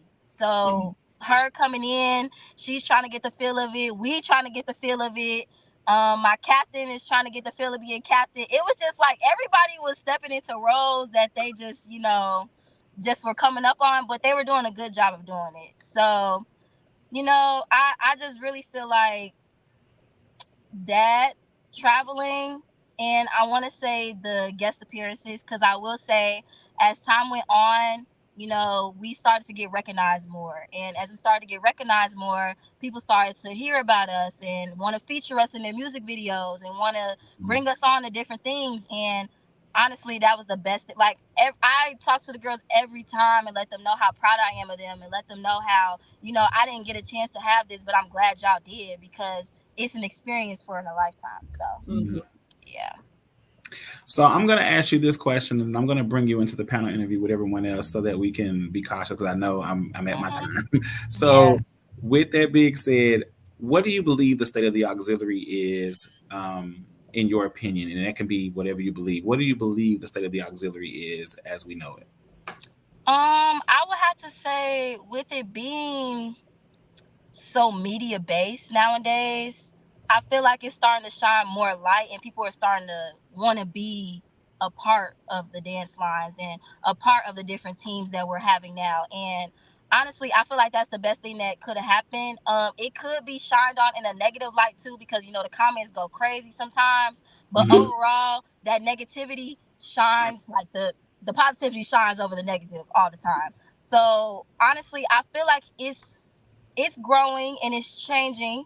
I hope that it continues to grow in a better light since it is right now. I just hope it doesn't go in the wrong direction, I guess you could say. So yeah. Okay. Well, Star, stay on. Thank you so much, y'all. This is Star. Just in her experience in COVID, it's a difference. And I wanted to make sure we had somebody to represent that era, because that era was different. And a lot of people got robbed of an experience. They got to have some experience, but still was robbed of an experience. And it does change, because some people wait all their lives to make a team, and then to get on the team and can't do anything. It definitely stings. And it feels like you didn't get what you got. You got to the team, but you still didn't get the full experience. Yeah. So we're going to bring back up those who are ready, and we're going to continue this discussion with Star in a part of our panel. We want to get through a few of these questions, and then we're going to let them go because I want to be cognizant of y'all time. I know Monday's tomorrow. So we're going to bring back up Gina And as those other ones come back on, I'm going to bring them into the discussion. So just let me know. Those in the background, just let me know when y'all are ready. Okay, we're bringing back up. Oh, wait, that was start. Never mind. I'm sorry. I clicked the wrong person. All right. You said COVID was very interesting year for us, 2020 graduates. Yeah, I know. It was a heartbreak. I taught during COVID, and it was a heartbreak year for all of our graduates. They felt robbed watching themselves graduate. Well, I know in the district I taught in, watching graduation on TV and you have a slideshow of a picture, it really robbed a lot of people. So COVID was just a really rough year. All right, so here we go. We're going to go into, again, back into our panel interview, and we're going to get into these last couple of questions. Okay? I got two people in the back. As soon as they cut their camera on, I'll know they're ready. I don't want to bring anybody up that's not quite ready. All right. So we have Gina and Star here. And back, we were talking about the origin and evolution of HBCU dance as we know it. And I wanted to kind of shift us into the evolution of styles. What do we feel about just the styles and what you see, whether it was your team or any team? What do you feel about how we see dance evolving and what's becoming dance now versus dance when you were on the team or even dance when you watched it growing up? How do you feel about where we are going in our direction of dance now? All right. Well, I can start with this one just by watching the dance from my era. Of course, like with when I think about Debbie Allen and Fame, you know, and the Alvin Ailey dancers and different things like that, to now as far as the girls now or the teams now, that there is a lot of technical training, and you can tell they have been training for a long time. So where it may have been a lot of it may have been a lot of technical training, but maybe not as much now because of the people being exposed to the dance world and wanting to and starting younger, you know, extremely technical dancers now are almost like a dime. I call it a dime a dozen because the technical portion is there. So it's like you still have to have that other element beside the technical is the showmanship and just the different things that you're representing that particular school and that particular squad. So it is and just when we had our 50th anniversary, just watching, you know, there's the different eras from the, you know, the 60s, the 70s and all the way up, and just watching the style and the actual marching in, whether you were smiling, whether you're not smiling, whether you were serious, you know, and it has evolved. And just because of, I believe, with the social media and the exposure, it does have more opportunities for people to be able to try out, and as opposed to maybe what it was when it was just it was a limited amount of people because they may not have known about the schools and everything. Now the social media is actually there to actually help with that. Now, that being said, also with the negativity, the one thing that my heart kind of bleeds out a little bit, you know, because that's one of the things that I didn't have to deal with back then. Either you like this or you didn't like. So that has helped me in life. You're not worrying about what somebody says about you. You're not worrying about, you know, you're just going for whatever that you feel that you're good at, and whatever you're supposed to be, where you're supposed to be, that's where you're supposed to be. And nobody can take that away from you. And so that is one of the things that I most definitely would say is a positive and a negative thing. And I would also say that I would hope that the ladies here and just in this dance world and just in life, you know, you just do what you are led to do, and you're talented, and you don't worry about what anybody says about you. You know, opinions come a dime a dozen as well. So it's that confidence in moving forward in life that's going to help you. And I believe that this process also helps you as well. Thank you, Miss Gina. See, and Miss Gina has been watching this coming all the way through the 80s and even a little bit of the 70s. So, I mean, she's really watched what is now HBCU dance evolve and the way that people, you know, spectate the art of what y'all do. Was there anyone else who wanted to speak on initially that topic? And if not, we'll move into our next topic. Quay, did you have anything you want to add? Okay. All right. Well, my next question is, how do we feel about the audition process and crab year? How strategically those two things, auditioning and then crabbing. How do we feel about that process? And then we don't have to talk about any specifics, but how do we feel about that process in general? Do we understand the process? Do we hate the process? Does the process really serve a purpose? There's so many various opinions about it, but overall, what are your takes on that? I'll go first because the virtual is like I really wish we had the opportunity, like we get to submit videos Yeah. and get chosen and all of that. But when I was coming in, we was at Hobart, Texas for like literally like 9 hours. We started at like 8 o'clock, and how we did it, Miss Sean had the new people. We had to come in. We had to do a solo first, and then they made no, we did technique first. We got cuts after that. Then we made it to the next round. We had to do a solo, and then they made cuts after that. And then that's when they brought the vets in for the routine. They made cuts after that, and then stands, and then made the final cuts. But with freshmen, we still had to go through the 6 week band camp before the vets even came back for the regular band camp. And then we had another audition, and that's when she chose the final team. So we literally went through like a whole audition, and it was only out of the all the people that made it, it was only three of us that made it, three freshmen, me, Maya, and Morgan. We were literally like the only three freshmen that made it. And then we had to go through a 6 week band camp and re audition again. And then that's when she chose the final number for the season.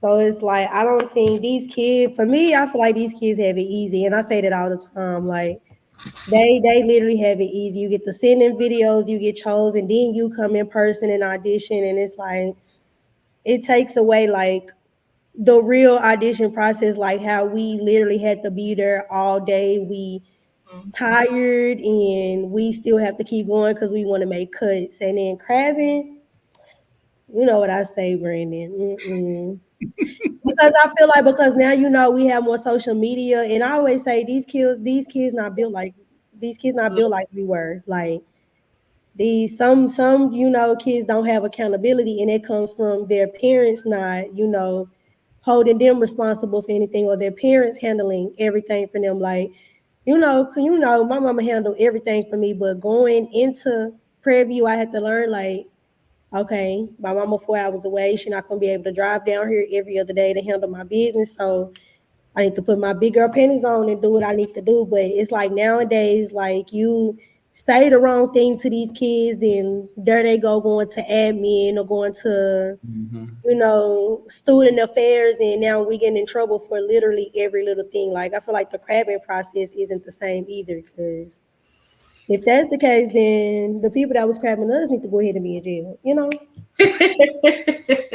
not the same. It's not the same like it was. I feel like the kids these days have it like way much more easier than what we had around my time and before my time coming in. Like it takes away from like the real college audition experience. How like we were training in high school, and when we got to college auditions, we didn't know what to expect, but we had competition coming from everywhere, so we knew we had to like fight for our spot. And I feel like these kids don't fight for it anymore because they have it so much easier with these virtual video auditions, and then get to come in person, and they only there for like a couple of hours and then get chosen.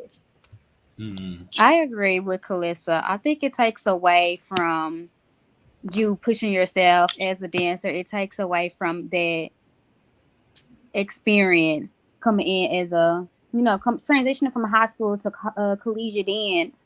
It's a whole different ball game, and the kids nowadays, you can send in a video and say, hey, I did the best that I could in those two or 3 minutes of worth of videos, when in reality that's not where the season's going to give, you know what I'm saying? And when it gets hard, the kiddos start maybe not taking it as serious as it should be. You know what I'm saying? So it's kind of like lackluster nowadays. I'm not gonna speak about the crab experience because, we said, like she said, like they probably wouldn't last with people talking to him any type of way or trying to train them the way they need to be trained because yeah, it's different. It's just that's just the evolution of just the world. Just with dance, with evolving, the world evolves and the people evolves, and it just takes a toll on the dance auxiliary team as a whole.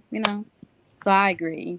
Yeah, even like with the crabbing experience, like it's not, like about like how they were talking to us, but it's like how they made us build character. Like they made us build for us. So if we want to go to the professional world, like Miss Shawn We always spend told us, lots of like the yeah. professional world is not an ice cream with a cherry on top. Like Exactly. you have major competition. Like you can be the best, you can be the captain, but when you go into these professional dance tryouts or you want to dance professionally, like there's someone always better than you.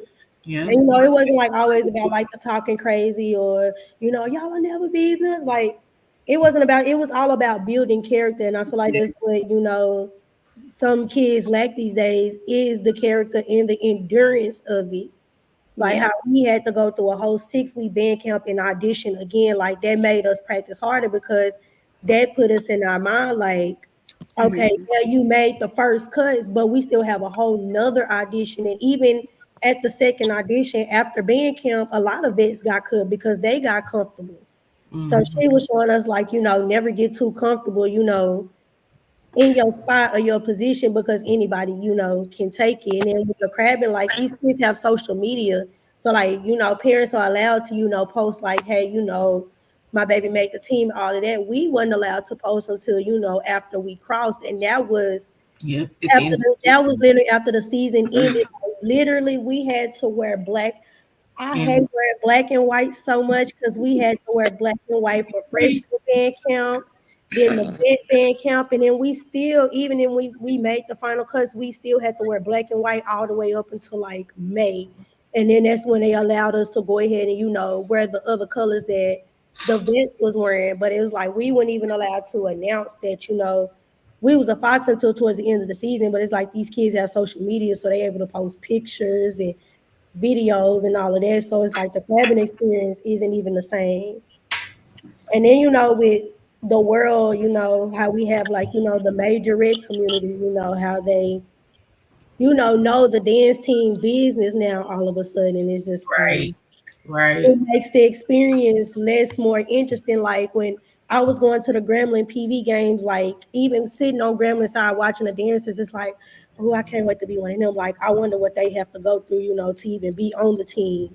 Or that's with any team. But it's like now the business because the major dance world community knowing inside business is like it gives it away. It doesn't give that experience no more. So I got two questions real quick, and then I'm gonna, if nobody else has nothing to say, I'll go to the next topic. And you could just say yes or no, or whatever. Do you prefer open audition or closed audition? And it's a two-part question: crabbing process or no crabbing process? Okay. Can I go first?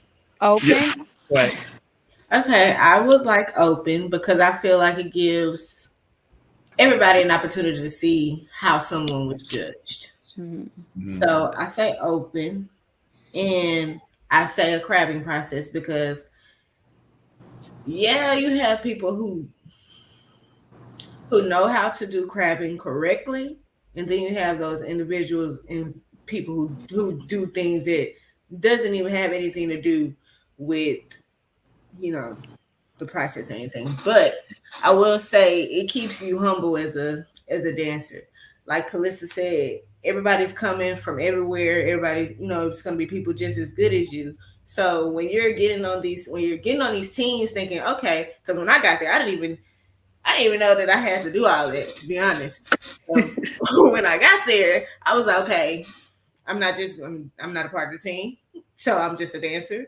That's what you're telling me. It had to be earned. And it's like I respect earning it because it made me who I am. It made me the motion that I am.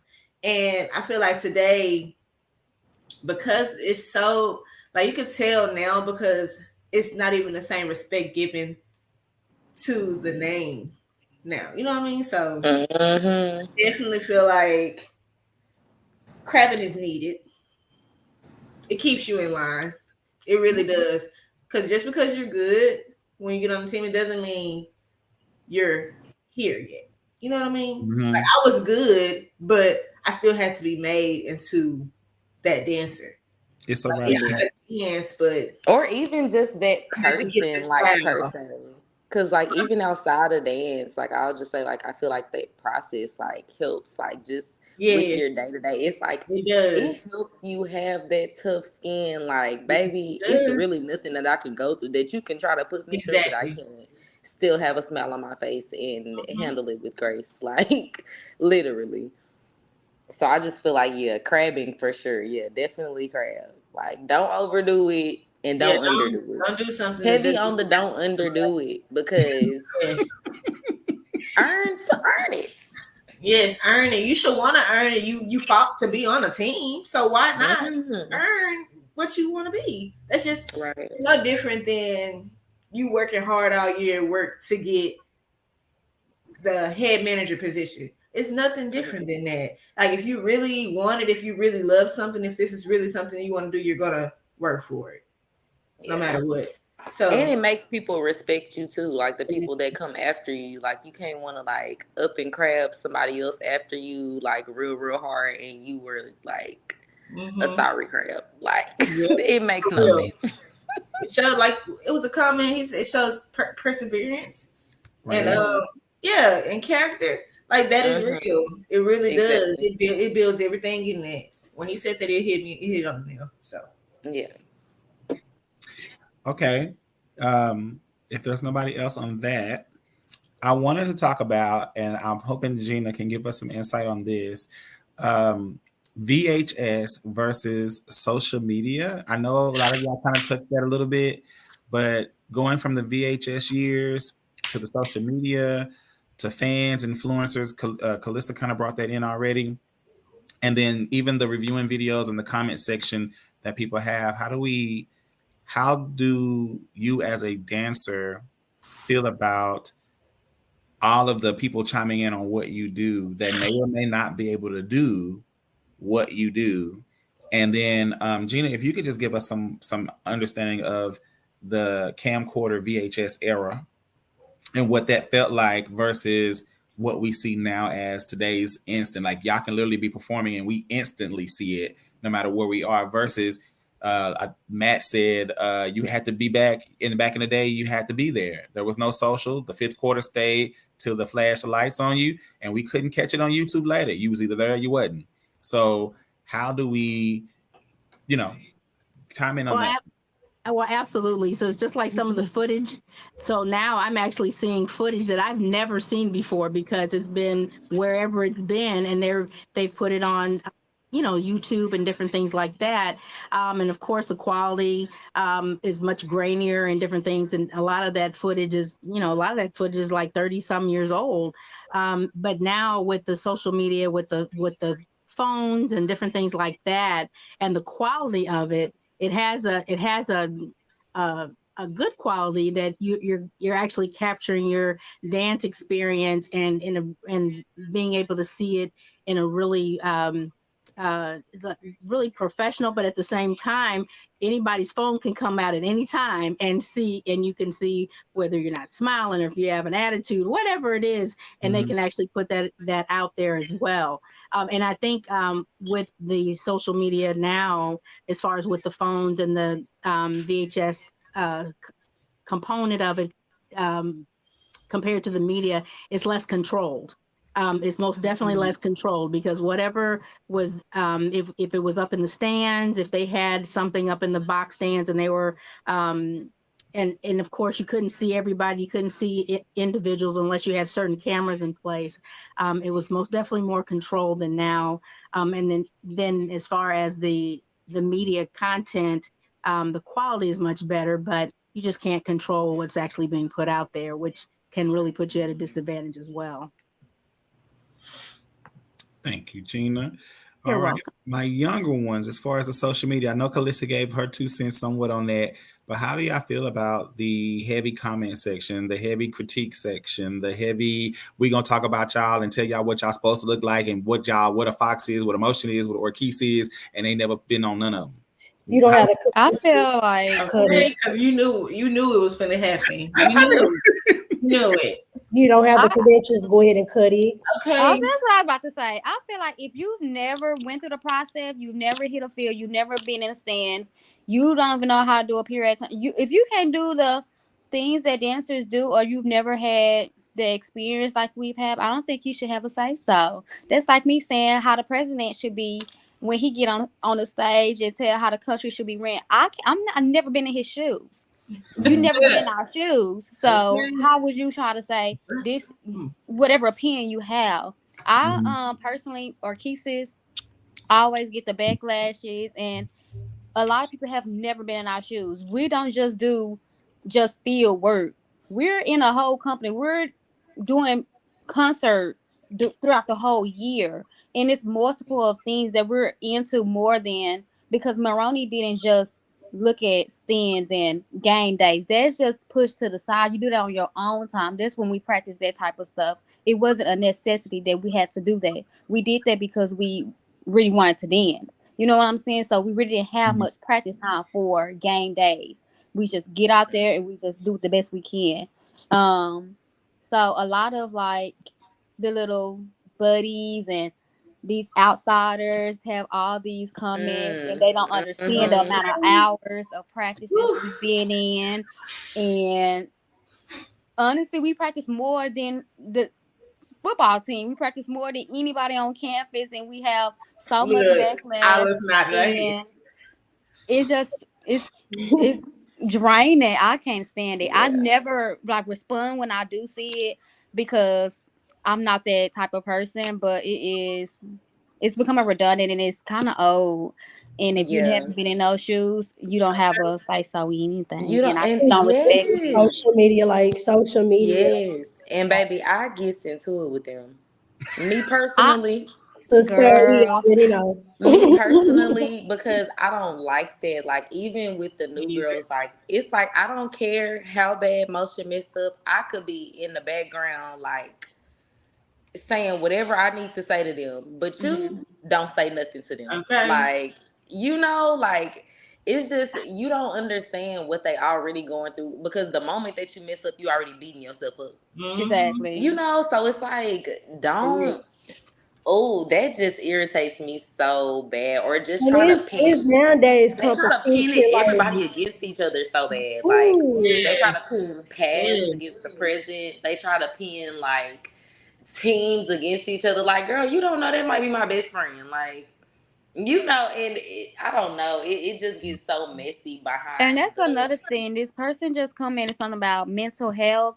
We're No, still in college. seriously. We're still experiencing life. And just for people to like put out negative outputs about their opinions, and we have a lot of things going on in our, for me, my personal issue with that was I was actually battling like mental health crises during my whole years at Grambling, battling with weight issues, because you had to be a certain size to dance on the field. You had to look a certain way. You just be this certain person. So you battling with self-esteem issues, with self-development. You have classes, you have all types of stuff going on. And then you have to just so you can do what you love to do, just for people to come in and put their 2 cents in.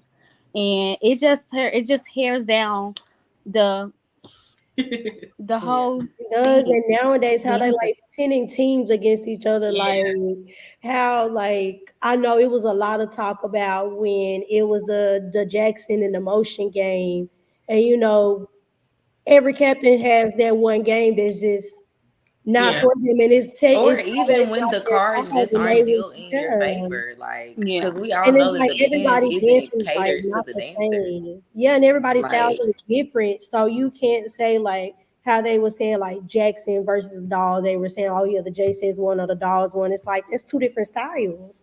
So how do you judge that? Like the J says book or die, and Dolls, they keep it, sassy and classy. Like, how do you judge that? Like, how do you pin it and judge that against each other? They're two different styles. Honestly, I think sometimes those people live through that. Like they have nothing else to do. So that's their time. Like, okay, well, I've never got the I'm opportunity important to now. do it. So I'm gonna come in on what I think X, Y, X, Y, Z. And there are other people who are like them that makes it popular. But when you have people who are like us and we really don't care about none of that stuff, it really don't even matter. But some them people do need to be quiet because they talk too much. And then when one of the dances, like for instance, Kamisha go off, then it's like, oh well, now I don't have to be. Yeah, she's disrespectful. How dare? But it's like you built that up. You like y'all said, you have no idea what a dancer is going through, and there's been times where I've been talked about on the social media, and it's just like you don't know what I'm going through in my life, so it's just like, stop it, just stop it, because nobody wants that energy. And it's like, oh, you being sensitive. No, we're not being sensitive. It's being reasonable. Because like at the end of the day, we're still humans. I think the mental health thing goes a little longer way too, because a lot of girls these days are truly walking away with some scars, and it's not physical; it's literally in the mind. Yes. And I think people don't realize that stays with you. That literally does something to a lot of these girls leave these teams the first few years of their life, if not long term, because they love dance, they stay in. It's almost like being in an abusive relationship. You love something so much, but you stay and endure the abuse to be able to live your passion. And exactly, we have to be able to understand that, hey, I can give my criticism without tearing someone down. Yes. I can say I didn't really care for this performance, or I don't care for what I'm seeing right now, and not tear you down. It's just a preference versus when the next year gonna come, when the next season. I'm ready for somebody. Like, it becomes a lot. And yes, it's your opinion, and you're entitled to have all of that. I may not be your cup of tea, but you don't have to tear me down publicly. Exactly. Because I'm not your cup of tea. Like, Because I can't tear you down because I don't know who you are. Right. If you got something to say, and it's something that could, if you're gonna comment on anything that I do, it needs to be something that's gonna make me better at the end of the day.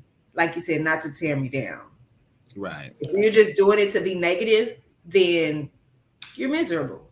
I would just say, like, that goes even as far as like the people who are coaching us, the band directors, the band staff, the alumni. Like, you get torn down from so many from so many areas, like your craft sisters at sometimes, like your vets, like, like, everything isn't just peaches and cream. They only see 2 seconds from the performance. You don't know what happened weeks and, even seconds before I went out on that field. You don't know what was whispered in my ear. You don't know. It's just like, relax. For real, like. So moving that topic into this will be our final topic, and then I have my closing questions for you all, because I want to, we're over time. I'm just gonna keep it real. So last topic was, I wanted to talk about, and I'm gonna combine these two together: band politics, uniforms, body critiques, and the paper bag test, which we've all heard rumors of before in the past. And I just wanted to kind of bring that up to only understand.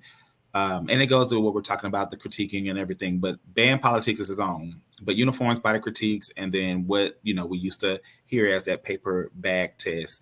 How do we feel about those 4 areas? Is there any strategic thoughts on any of that, or has any of that ever occurred to you? Do you have any personal experience, or is that just something people are making up to give their facts? No, they're not making it. They're not making it up. Band politics is not fair, and I had my personal experience, and that was part of like one of the reasons why I left Foxes, was because when you learn band politics and how it's like it's not fair, I left it because I was literally like losing my love for dance. Like, was calling my mama every other day, like, Mom, I'm quit. Like I don't want to dance no more. I'm just ready to keep going to class, graduate, so I can come back home and start my career. And it was like, you've been dancing for too long. Like dance is your getaway. Like without, like when I say without dance, I don't know what else I would be doing. Like because I feel besides teaching, like I do now,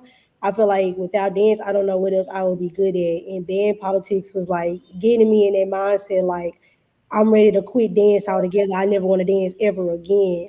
And I knew that was like my outlet. I would say my personal experience was it was the year, and this is my girl now, but when Lori came in and how like, that was already like my third year on the team and how it was like her first and second year, like her second year she already made like officer position. And I'm like, how how does that work? And I also, saw some vets that went through that same type of situation, like girls coming in and their second year on the team, they already, getting an officer position, and we've been putting in the work like the last 3 to 4 years, like literally doing everything. But I feel band politics is just it's not for the weak at all. And I know with me, unfortunately, I just decided to give Foxes up, and I kept dancing by joining classic dance ensemble, and that brought my love for dance back and my love for teaching dance like I do now back. But yeah, band politics is not fair at all, and it's not for the weak, like at You all. And know, I tell my girls this, my girls that I train that's getting ready to go to college, like I tell them, like same. it's politics wherever you go. Mhm. Mm-hmm. Brandon, my mama, she top notch politician. Like Very my much so. mama always been in the politics since she was literally a teenager. I've never been into politics. With me, I just feel like everything has to be fair. Like Right. why is it not fair? Like why is this girl getting treated different than this girl? Why is everybody not being fair? But it's like once you learn like the game of politics and that it's not fair, then Yeah. Coming from high school, we don't think that, like we said, we don't know when we were going, we didn't know nothing. We thought we were just going to be on the team, just like high school. But I know that you find out it's different as soon as you make the team. Ooh, cause motion is hardcore, baby. Like, Like, I know right after we took our picture to show who made the team on social media, I know my coach, she came to me and she was like, watch what you eat, because you are what you eat. And it was like, you're not thinking like, okay, did she really just say that to me in front of everybody? But it's like, okay. So she was like, she kept texting me. It really, like I said, people don't know what you be going through, but I know that when I was at home that summer getting ready for band camp and stuff, she was like, I need you to lose this much weight before you come back. She would call me every day to see what I'm eating, to make sure that I'm working out. She would watch me work out like on FaceTime. And I'm like, okay, is it really like I started, how you say you start to lose the passion a little bit? It's like, okay, I'm not quit. I already made 10. I'm not gonna quit. I don't quit. I don't do nothing it. So I kept going, and then it's like you put in all this work to just prove that you could be a part, just to be told not to come back because you don't look a certain way, or they don't like how you do your hair, they don't like how you wear your makeup, they don't like your teeth, like I like my stuff. So it's like to be putting in like trying to live through a passion, dealing with so much stuff, and then to be turned down at the end of the day after being dedicated. That's a lot to deal with emotionally. And then it was to a point in time where I thought, like, I'm getting a little emotional now, but I thought that I wasn't oh, and it's okay. I love pretty you. enough. I really thought I wasn't pretty enough. So, long story short, that stuff really do be affecting like people's lives. You It's don't know. crazy. And then it be that coming affects from your people. It be mental coming from too. people who be looking how they be looking. So that be the thing. You just be having to sit back and really think about who told you that type of stuff. And then Mm-hmm. God don't play. Look, You he sure sure does don't. not play You because sure he does not. always spin that block about you, boo. He It's do. crazy that you even said that part, because my experience, that's the reason why I didn't dance my first year. It was a body situation. I was too overweight. I was literally like 130. Um I'm always been like short and have a little figure, but we used to get scale weighed. We used to do, you know, Mhm. salads and diet changes and all this other stuff. And I eventually felt like I was getting like body dysmorphia or something. Like every time I Yes. looked in the mirror, Oh my I'm like, God, to this yes. day, Yes. I have to work out. Yes. I Pilates down, the dance class down, just so I can say, oh, do I look the part? Am I looking up presentable enough to Right. like go out into the world? Um, it's just it's a life changing situation because I've still have it embedded in my head, and I didn't even know other colleges was doing that because during that time, my freshman year, I was Girl. thinking about transitioning to PV so I can be a part of their dancing because I was like, I don't know if they do this or if they're Girl, don't let. Hey. I Hmm. said this is not real. This cannot be serious. And and that's so crazy because like, yeah, our coach, she had everybody wearing a waist trainer, but She I did. was like, I She had just had a wrapped it baby, too. y'all. So like for one, I was always like super skinny, but then it's like now I got this little good or whatever. And you steady saying something to me. You don't know what I'm going through. Okay. Like, Like you put lady, it right there. That's look, the I'm first thing paying I'm real worried rent about. and real bills just like you, and I have more responsibilities than you, being that I still have to go to school, I still have to take care of the child, I still have to take care of a household, I still have to be at band practice, I still gotta meet with my craft sisters, I'm still crossing different organizations, like baby, Yeah, they literally, I don't know. That's the only part of the crab process that I don't like, the tearing down. Because I Yeah. feel like you Yeah, can humble someone without tearing them down. hmm Like if you Like, feel like, okay, I don't like it how you wear your hair, show me how to do it. If you don't like how I do my makeup, show me how to do it. yeah, Yeah. that was the first time I realized that it was real because that was, before we started wearing like the closures and the wigs and stuff. Girl. We was oh having yes. leave outs, and it was one game. It's all I always been natural. Like my mama never put a perm on my head, so when I had like a sew in, my leave out when we dancing hard as we are, Mhm. sometimes my leave out a puff up, Yeah. and I never forget Miss Shawn told me that's my girl too. When she told me, she said, you might want to consider putting relaxer so it can stay down the whole time. And I'm like, I said, I've always been natural. Like I could just, she was like, well, no, always get it braided or, just put a relaxer on it to keep it straight because the flyaways. And I was like, okay. And then you know how they always say the freshman 15 when you go and you gain that freshman 15.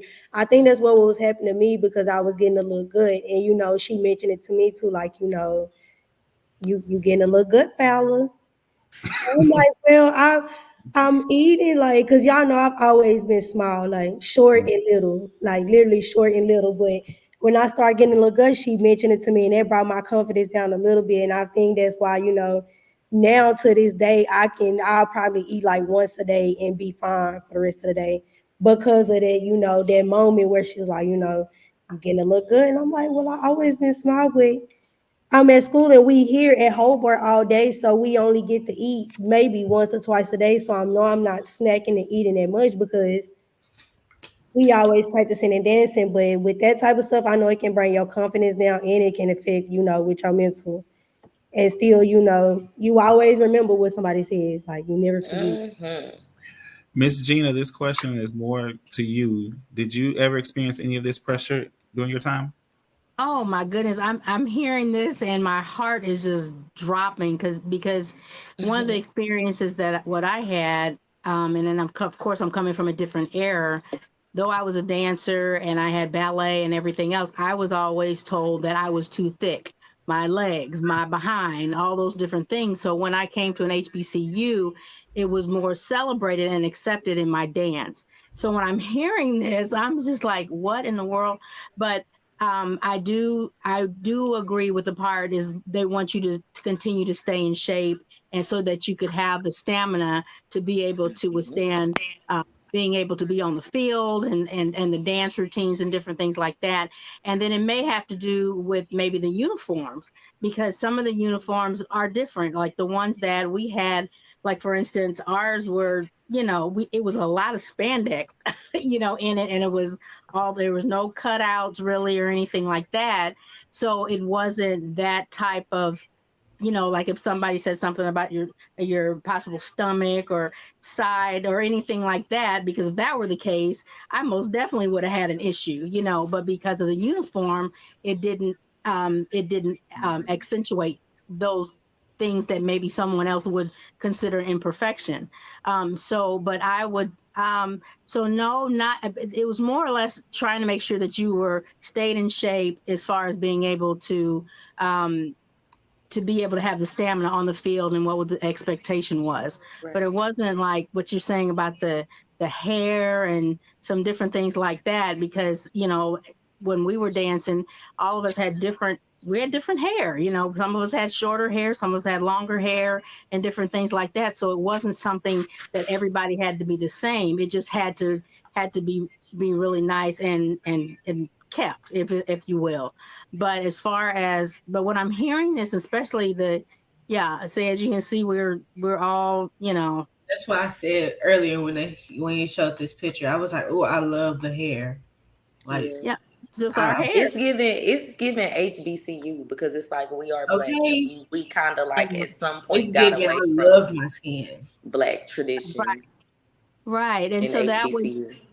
yes, and that was one of the things that I loved. Like, for instance, like our squad, and our teams, we had, as far as, like you said, the paper bag test. I personally had never even heard of that until I moved south, and it was like I had never even heard of it. And then when they would say different, like some of the ones that were older, different things like that, I'm like, what are you talking about? What is that? And so I said, that is the most ridiculous thing I've ever heard in my life, but our squads, we had these beautiful Black women from all shades, from the lighter version to our darker complected, beautiful Black women. So that's one of the things that when I'm hearing this, it just really kind of makes my heart sad, that especially the younger generations, that I'm thinking to myself, I could see this happening like in the 60s or, and stuff like that, and all this, and that whole era of having to assimilate.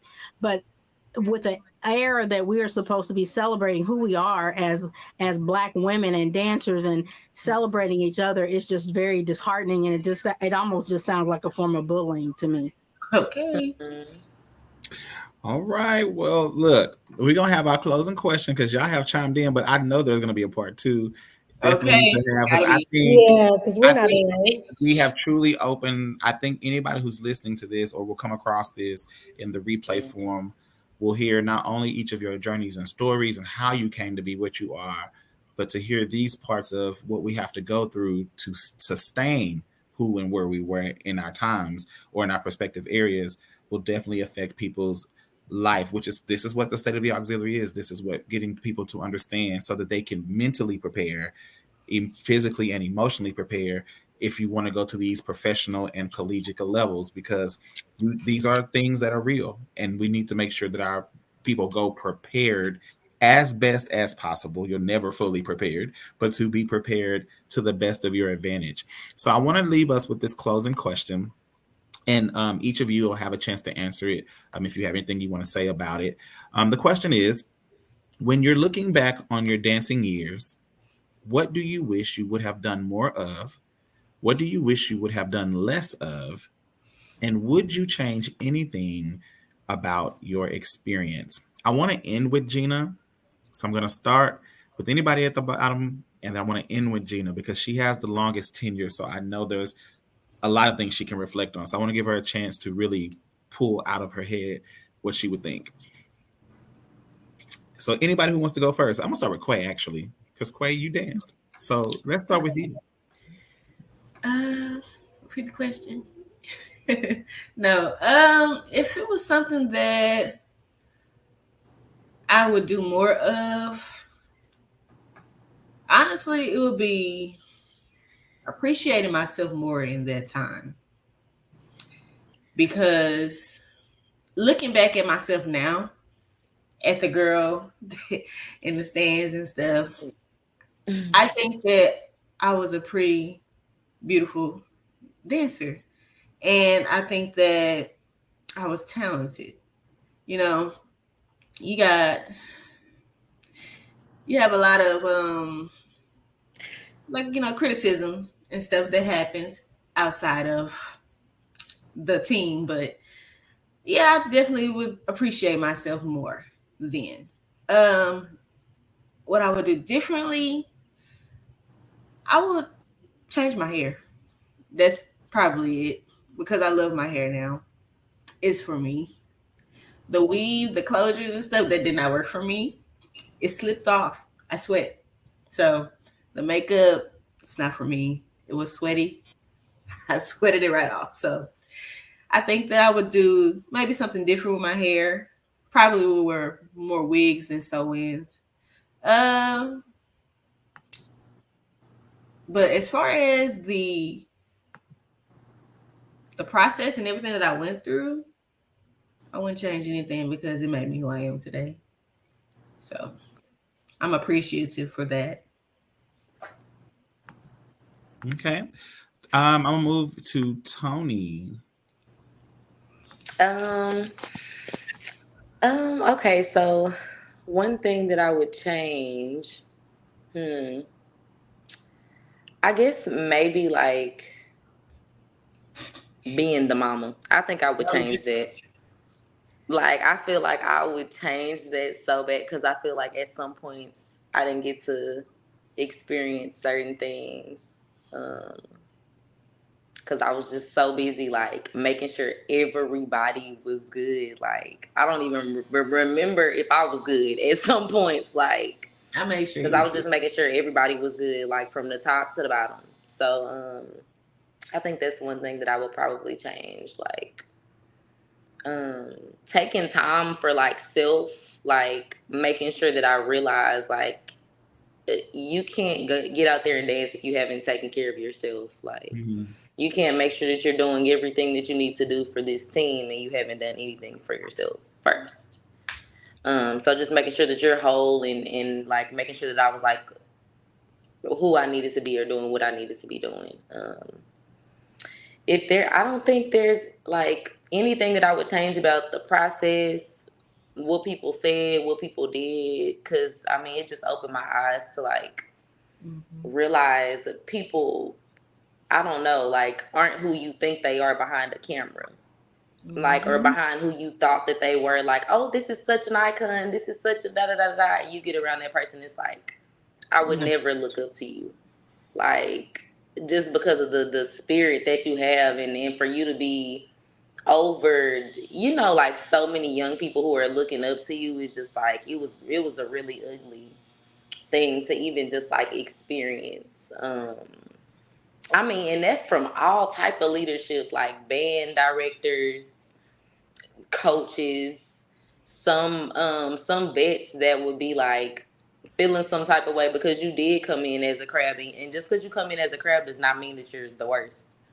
Okay. Like, like just because you're coming in as a crab, it's like you don't have to try to make me feel less than. Like, well, you really wasn't even doing that good. Like, I was, and it's okay for you to say that. Like, it's okay for you to say that.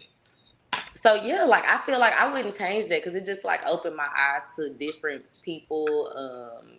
So nothing that I see or that I come across, like I don't be surprised. Like, I don't be surprised, and I know how to handle it. Like, oh, that's just the type of person that you are. Let me just go ahead and Mm-hmm. keep you at a distance, and it, Yep. it just let me know, like, and that was one of the reasons why I absolutely was like, I'm not going to try back out for the team after they cut all the bets that time trying to teach us a lesson. Like, baby, I'm gonna teach you a lesson. Like, I went on, I performed with Genuine, I performed with Earth, Wind, and Fire, like, I performed with Michelet, like, I was a part of the Love Jones musical, like, baby, I went and did so many things, like, and put myself on to opportunities that Amen. people had the, I feel like they had the pull to be able to put us in different positions, and they were so, like, caught up on whatever they, being the top dog or whatever, that Mhm. they like missed the opportunity to like actually push, dancers forward. They were just like too stuck in trying to be, I don't know, I guess like the big person or whatever. So yeah, I just wouldn't change, like not trying back out. Like baby, I was gone. I didn't care. Like it was like not that it didn't hurt my feelings because it hurt everybody's feelings. Like we was all out there crying. Like, oh y'all got us Okay. messed up, baby. I was ready to go find What? her. Oh. Look, baby, that was a mess. But I wouldn't change it because it was just like it made me be like, okay, yeah, well, what you doing next, boo? Like, what's the next move? Like, and I'm very successful in my multiple businesses, and I'm grateful, literally. So what I heard is picking up the pieces. Okay. Absolutely. Calista, you raise your hand. Oh, okay, I got you. Okay, I'm moving to Tamisha. Okay, I'm moving to Tamisha. If I could change anything, it would probably be um pushing myself to like my full potential. And within that, also not doubting myself, knowing who I was as a person and loving who I was as a person. When you get in those situations with dancing world, you just be exposed to a lot of things that you just normally don't see. You know what I'm saying? Just with critics and being judged in front of a lot of people and having eyes on you in certain situations, it was kind of like eye opening for me. Um, Pushing myself to my full potential, as in taking dance more seriously. I didn't take it. I treated it as something fun. I didn't want it to like overtake my world. I love doing it as a sport, and there was that. But I feel like if I was to continue on, I probably would have been farther than where I were. And Or baby, you could not tell because you was 18, honey. thank you, Tony. Um, yeah, just probably like pushing myself to my full potential. I know that I had it in me when I first was told no from my weight situation, and just little criticism pushed me to my where I thought I wanted to go. But yeah, I feel like I held myself back on a lot of opportunities and different things. So that's my perspective. Thank you, Mhm. Calista. Um, looking. Okay. Give. No problem. Go back to mama. Look, the Mama. joys of being in motherhood. Ooh, and these two is killing me. Two is killing me. Um, you said what would we change? So, is there anything that you would change? I mean, anything that you wish you could do more, would have been able to do more of, anything you've been able to do less of, or anything that you would Um, change?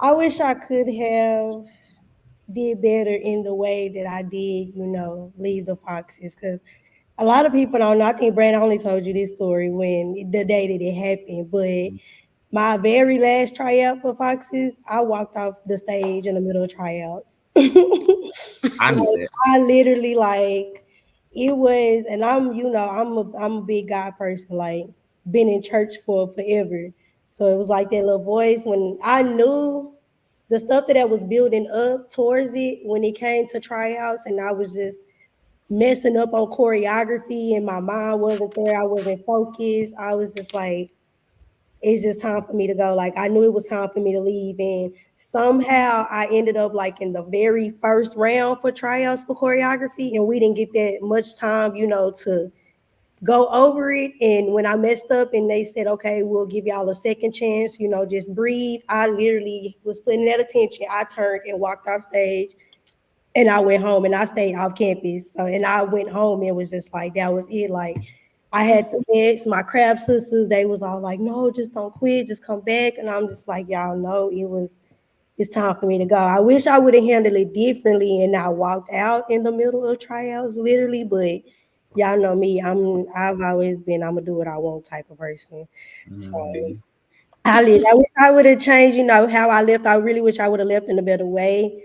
But Mhm. changing the process, I wouldn't change like nothing, especially everything that I went through from my freshman year going into Fox. Is like when I say it literally built a person that I didn't know that was inside, because most of the closest people know, like I stay doubting myself. Like I have a huge problem. Like I doubt myself in anything, and that comes to even when having my first baby. I was just like, no, I don't think I'm ready. Like I'm not ready to be somebody's mama. Like Lord Jesus, what is you trying to teach me? Because for this, but I say changing the process, like learning who I was, building my character, like even for my love of dance, like I knew I loved dance because I lost my boy best friend in 2016. Yeah, Aaron died 2016, and we had to go to Honda that year. He literally died like the week before Honda, and I'm literally like in my room deciding like, do I want to go home and go to his funeral, or do I want to go to Honda? I don't want to have to, have them have the change formations at the last minute and all of these. So, of course, I went to Honda, and like thinking how close me and Aaron was, he probably would have said, "Girl, go to Honda because you're doing too much." So I wouldn't change the process because it built the person literally that I am today. Like it gave me the training, it gave me the endurance that I need because now, being over 3 teams, two at my school, and then being over explosive, like it gave me like the training and wisdom that I need to continue to pour into kids, in which I've been loving to do literally since I was little. And I started at church as well, and it was over my praise dance team at like 13. I'm teaching choreography to the girls at church. So I wouldn't change anything in the process. I wouldn't have did anything less because I mean less is more, you know. And again, like I said, I've always been the I'm gonna do what I want to do type of person. So if I put my mind to it, I'm gonna set it out, I'm gonna do it, or I'm gonna figure out how to do it with or without help. So I feel like the whole process just built me to who I am now, especially as a teacher, like just teaching regularly how I teach dance academically and I teach dance on the side, just we've all got a calling for a reason. God gave us our talent for a reason. Like he specifically chose us to be dancers for a reason and to pour and to train, like, whatever we do with our businesses, like, he gave it to us for a reason. So oh, thank you, Miss Clay. Don't make me cry. I'm already pregnant and emotional. Oh my God.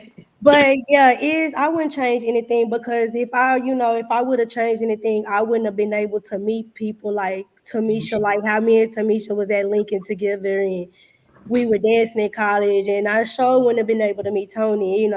Tony, that's my ride or die. That's my sister. I wouldn't have been able to meet Quay. I wouldn't have been able to meet you, Brandon, without dance. So it's like God gave us this calling for a reason, for us to be able to connect, to share, to pour into people, take our talents and touch somebody. Because, again, like we said, we never know what these dancers are going through. Like, literally losing Aaron was like the toughest part of my life because we had just talked like 3 days before he had passed away.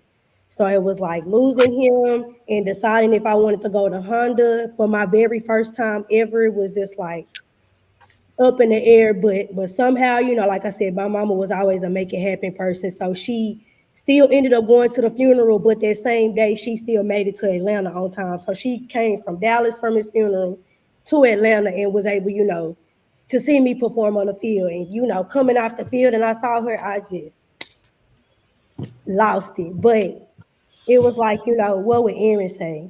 Girl, get on that field and stop crying because you being a Mexican crybaby. So it's like my love for dance is like literally, truly real. And God gave us his calling for a reason. So I literally wouldn't change anything because it made me to the person, the director, the coach that I am, just the person, the friend, the sister, all of that, the mom that I am now. So I love you. And we're gonna close out with what would be like the matriarch of dance on this panel tonight, who have paved the way for many of us to get to where we are. And I would love to hear from her, taking from all of y'all and your more recent experiences and pulling it together. So, Miss Gina, would you go ahead and tell us what more would you wish you could have done, anything less, and anything that you would have changed? Well, so first of all, thank you for this opportunity. I really, really appreciate that, because one thing, my family most definitely, and anybody that's close to me knows that dance for me is almost like breathing for me.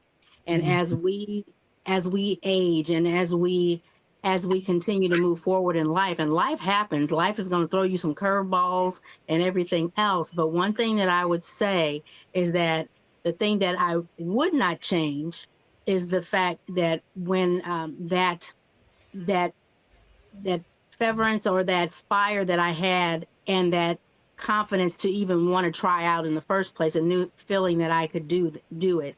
And one thing that I would change is that I sometimes wish that sometimes I still had that, or could go back, and it's like, what is it that you were doing, or what was that frame of mind then, and not let situations, not let people, not let fear, not let challenges um, have you just not go for whatever that you're wanting to go. One of my dreams that I never had, and I know my daughters will tell you, and my husband, one of my dreams was I wanted to be an Alvin Ailey dancer. And it wasn't the fact that I didn't maybe had the ability, but I didn't know which direction to go to be able to fulfill possibly that dream. And I would say, when you have your friends and the situations, pick well, pick well, because you want that person or those people to be able to support what you're wanting to do, because sometimes life will just deviate and you'll go a different way. And I was a teacher for 16 years, and I taught praise dance, and I taught the children, and trying to build that confidence in them. And that's one of those things that, like you said, when life does happen, you just have to have something to be able to just keep that strength, that mentally, physically. That's another thing. Physically, if you are a dancer and you've been a dancer, keep it going. I wish I could kick my leg up the way I used to. I would love to be able to still do that. And just the fact that, and just keep your sound mind, and your spirit and your body all intact, and just continue to move forward, and then, just like I said, in situations like this, and hearing other people's stories, loving on each other, and realizing that, wow, these other young women have actually had very same experiences possibly that you have, and then you really don't know what they've gone through to even get to where they are. So I would just always say, just always be kind, and always just make sure that if you do have something that is I would say constructive criticism, that means that you're just trying to elevate that person to be a better person and a better version of themselves, and just to keep that support system. And I hope that we all, as dancers, and even though there's a lot of negativity, and be able to block out the noise, just be able to be able to lean on each other, and just know that just we have that support, and we all have that original passion and love for dance. I think you ladies are all amazing. Thank y'all for being able to stick around. Thanks, Star.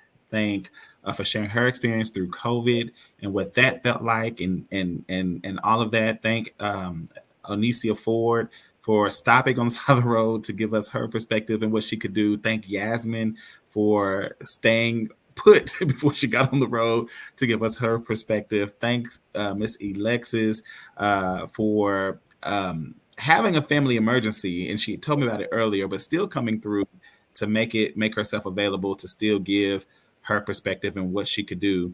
And every one of you, Tamisha, Tony, Calissa, Miss Gina, Quay, for even opening up and sharing your stories, because you don't talk a lot. And you tend to hold back, and we appreciate you for that. I knew this episode would bring you out your shell. And I really appreciate y'all, guys. We continue to just try to thrive. Thank y'all so much for staying overtime. I did not expect for this conversation to last this long, but each of you really opened a different site, and I hope you appreciate the impact that you'll make on somebody, because somebody's going to come across this video or this podcast and hear what you ladies talked about, and be able to pull from that, and to either rejuvenate themselves, strengthen themselves, or prepare themselves for whatever that next level is. Guys, this has been a awesome show. Oh, Miss Aaliyah's in the house. Come on, Leah. All right. This has been an awesome show. I'm going to let my intro down so that they can go ahead and get ready. Because, look, it's a late night. We ain't never went this long. I don't know what. Okay. We But need a part 2, 3, 4, 5, and 6. right, baby. This is almost 4 hours. We ain't never done a 4-hour show. But we had a lot of people, but we needed the perspectives because each of y'all come from a different place. And I think Miss Gina hit it definitely on the head. All of y'all had similarities in your stories, no matter where, the year, the when, and the why. You all had some common connections. And I think the more we continue to try to heal, talk about the positives, but also address the negatives, heal from those, we'll continue to grow this dance community into being a stronger one. Y'all say goodbye to our guest panelists as I remove them from the screen. Thank y'all, ladies. Y'all have been amazing. I'm going to owe y'all like a dinner or something. Hi, y'all. Good night. All right. I'll take you up on that dinner. Yes, you know I'll do it. All right. So Quay, y'all, it has been a night. Thank Devondre, you stayed up late. I thought you had left a long time ago. I'm so glad y'all enjoy what we try to bring you here. We really try to bring these authentic conversations together with these people that are unique, whether we know them or do not know them. We really do try. And again, thank y'all for watching live. We have had a good, the audience has been crazy tonight, and they have stayed with us all the hours on Instagram, on Facebook, on YouTube. They have been chiming in from all the places. So thank y'all. It has been an amazing show, Quay. Quay, you opened up tonight. I'm so proud of you. No, it needs to be heard. Like, it needs to be told. A story needs to be heard and told. Seriously, it can save somebody. So it really can. I think people don't think about the mental, and I think the walk away from a lot of this was it's a lot of mental preparation to be able to do what you love. Okay, so I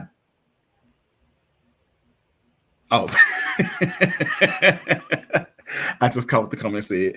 Okay, so thank you, Mama Clay. Thank you. So we know that this has been a great show. I don't even have a lot to say. I think they closed it out. I don't think there's nothing for me to wrap up. I think we're good.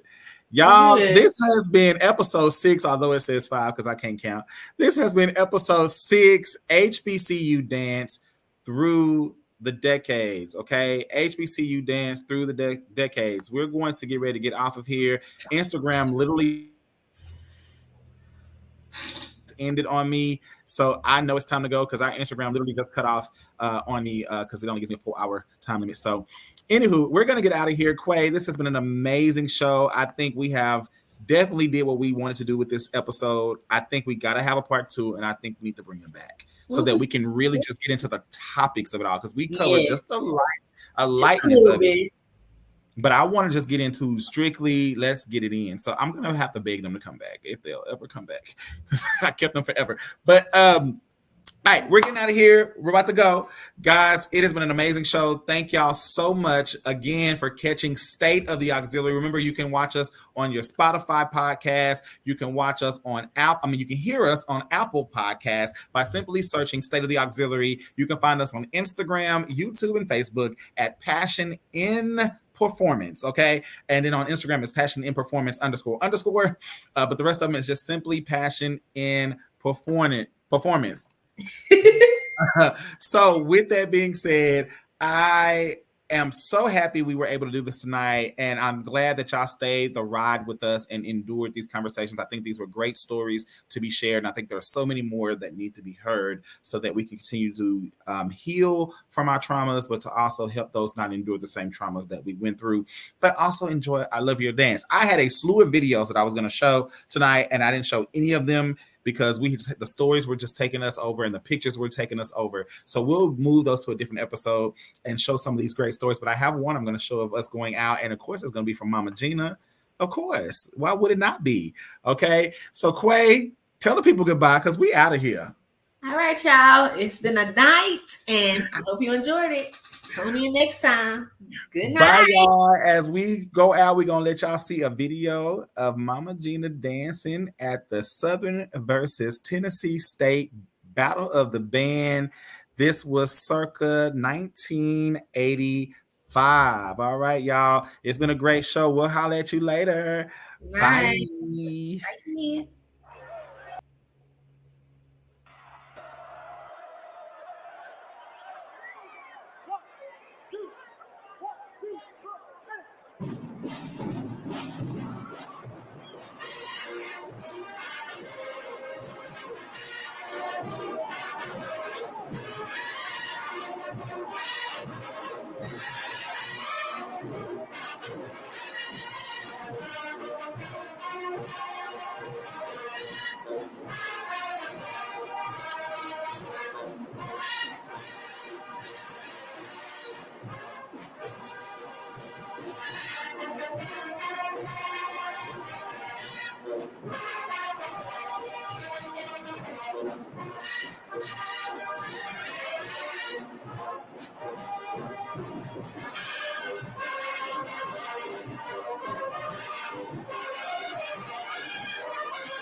Hey y'all, I'm Coach Quay. And I'm Coach Brandon. And we're inviting you to come join us at Auxiliary the Collegiate Way. You'll be getting trained by some of the best HBCU dancers in the SWAC.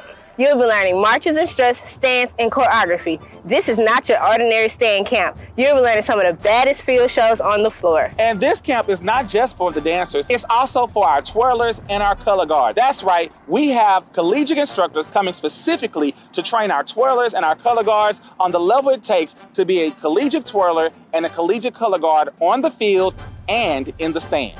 Oh, and don't forget about the showcase. That's right, the showcase. On June 7th, we're inviting you out to come support the campers as we put on a showcase. Last year's showcase was amazing, so imagine what this year's showcase will be. The camp dates are June 3rd through 7th from 9 a.m. to 5 p.m. Camp registration per dancer is $150. However, if you are a team and you're going to be bringing 10 or more dancers, we have a special payment link for you. Hit us personally on the Passion in Performance contact. All right? Make sure you come out. Quay, let's get out of here. Hit him with the ocean beat. Oh, you ain't leaving me behind. I'm coming right after you, sis. I'm coming.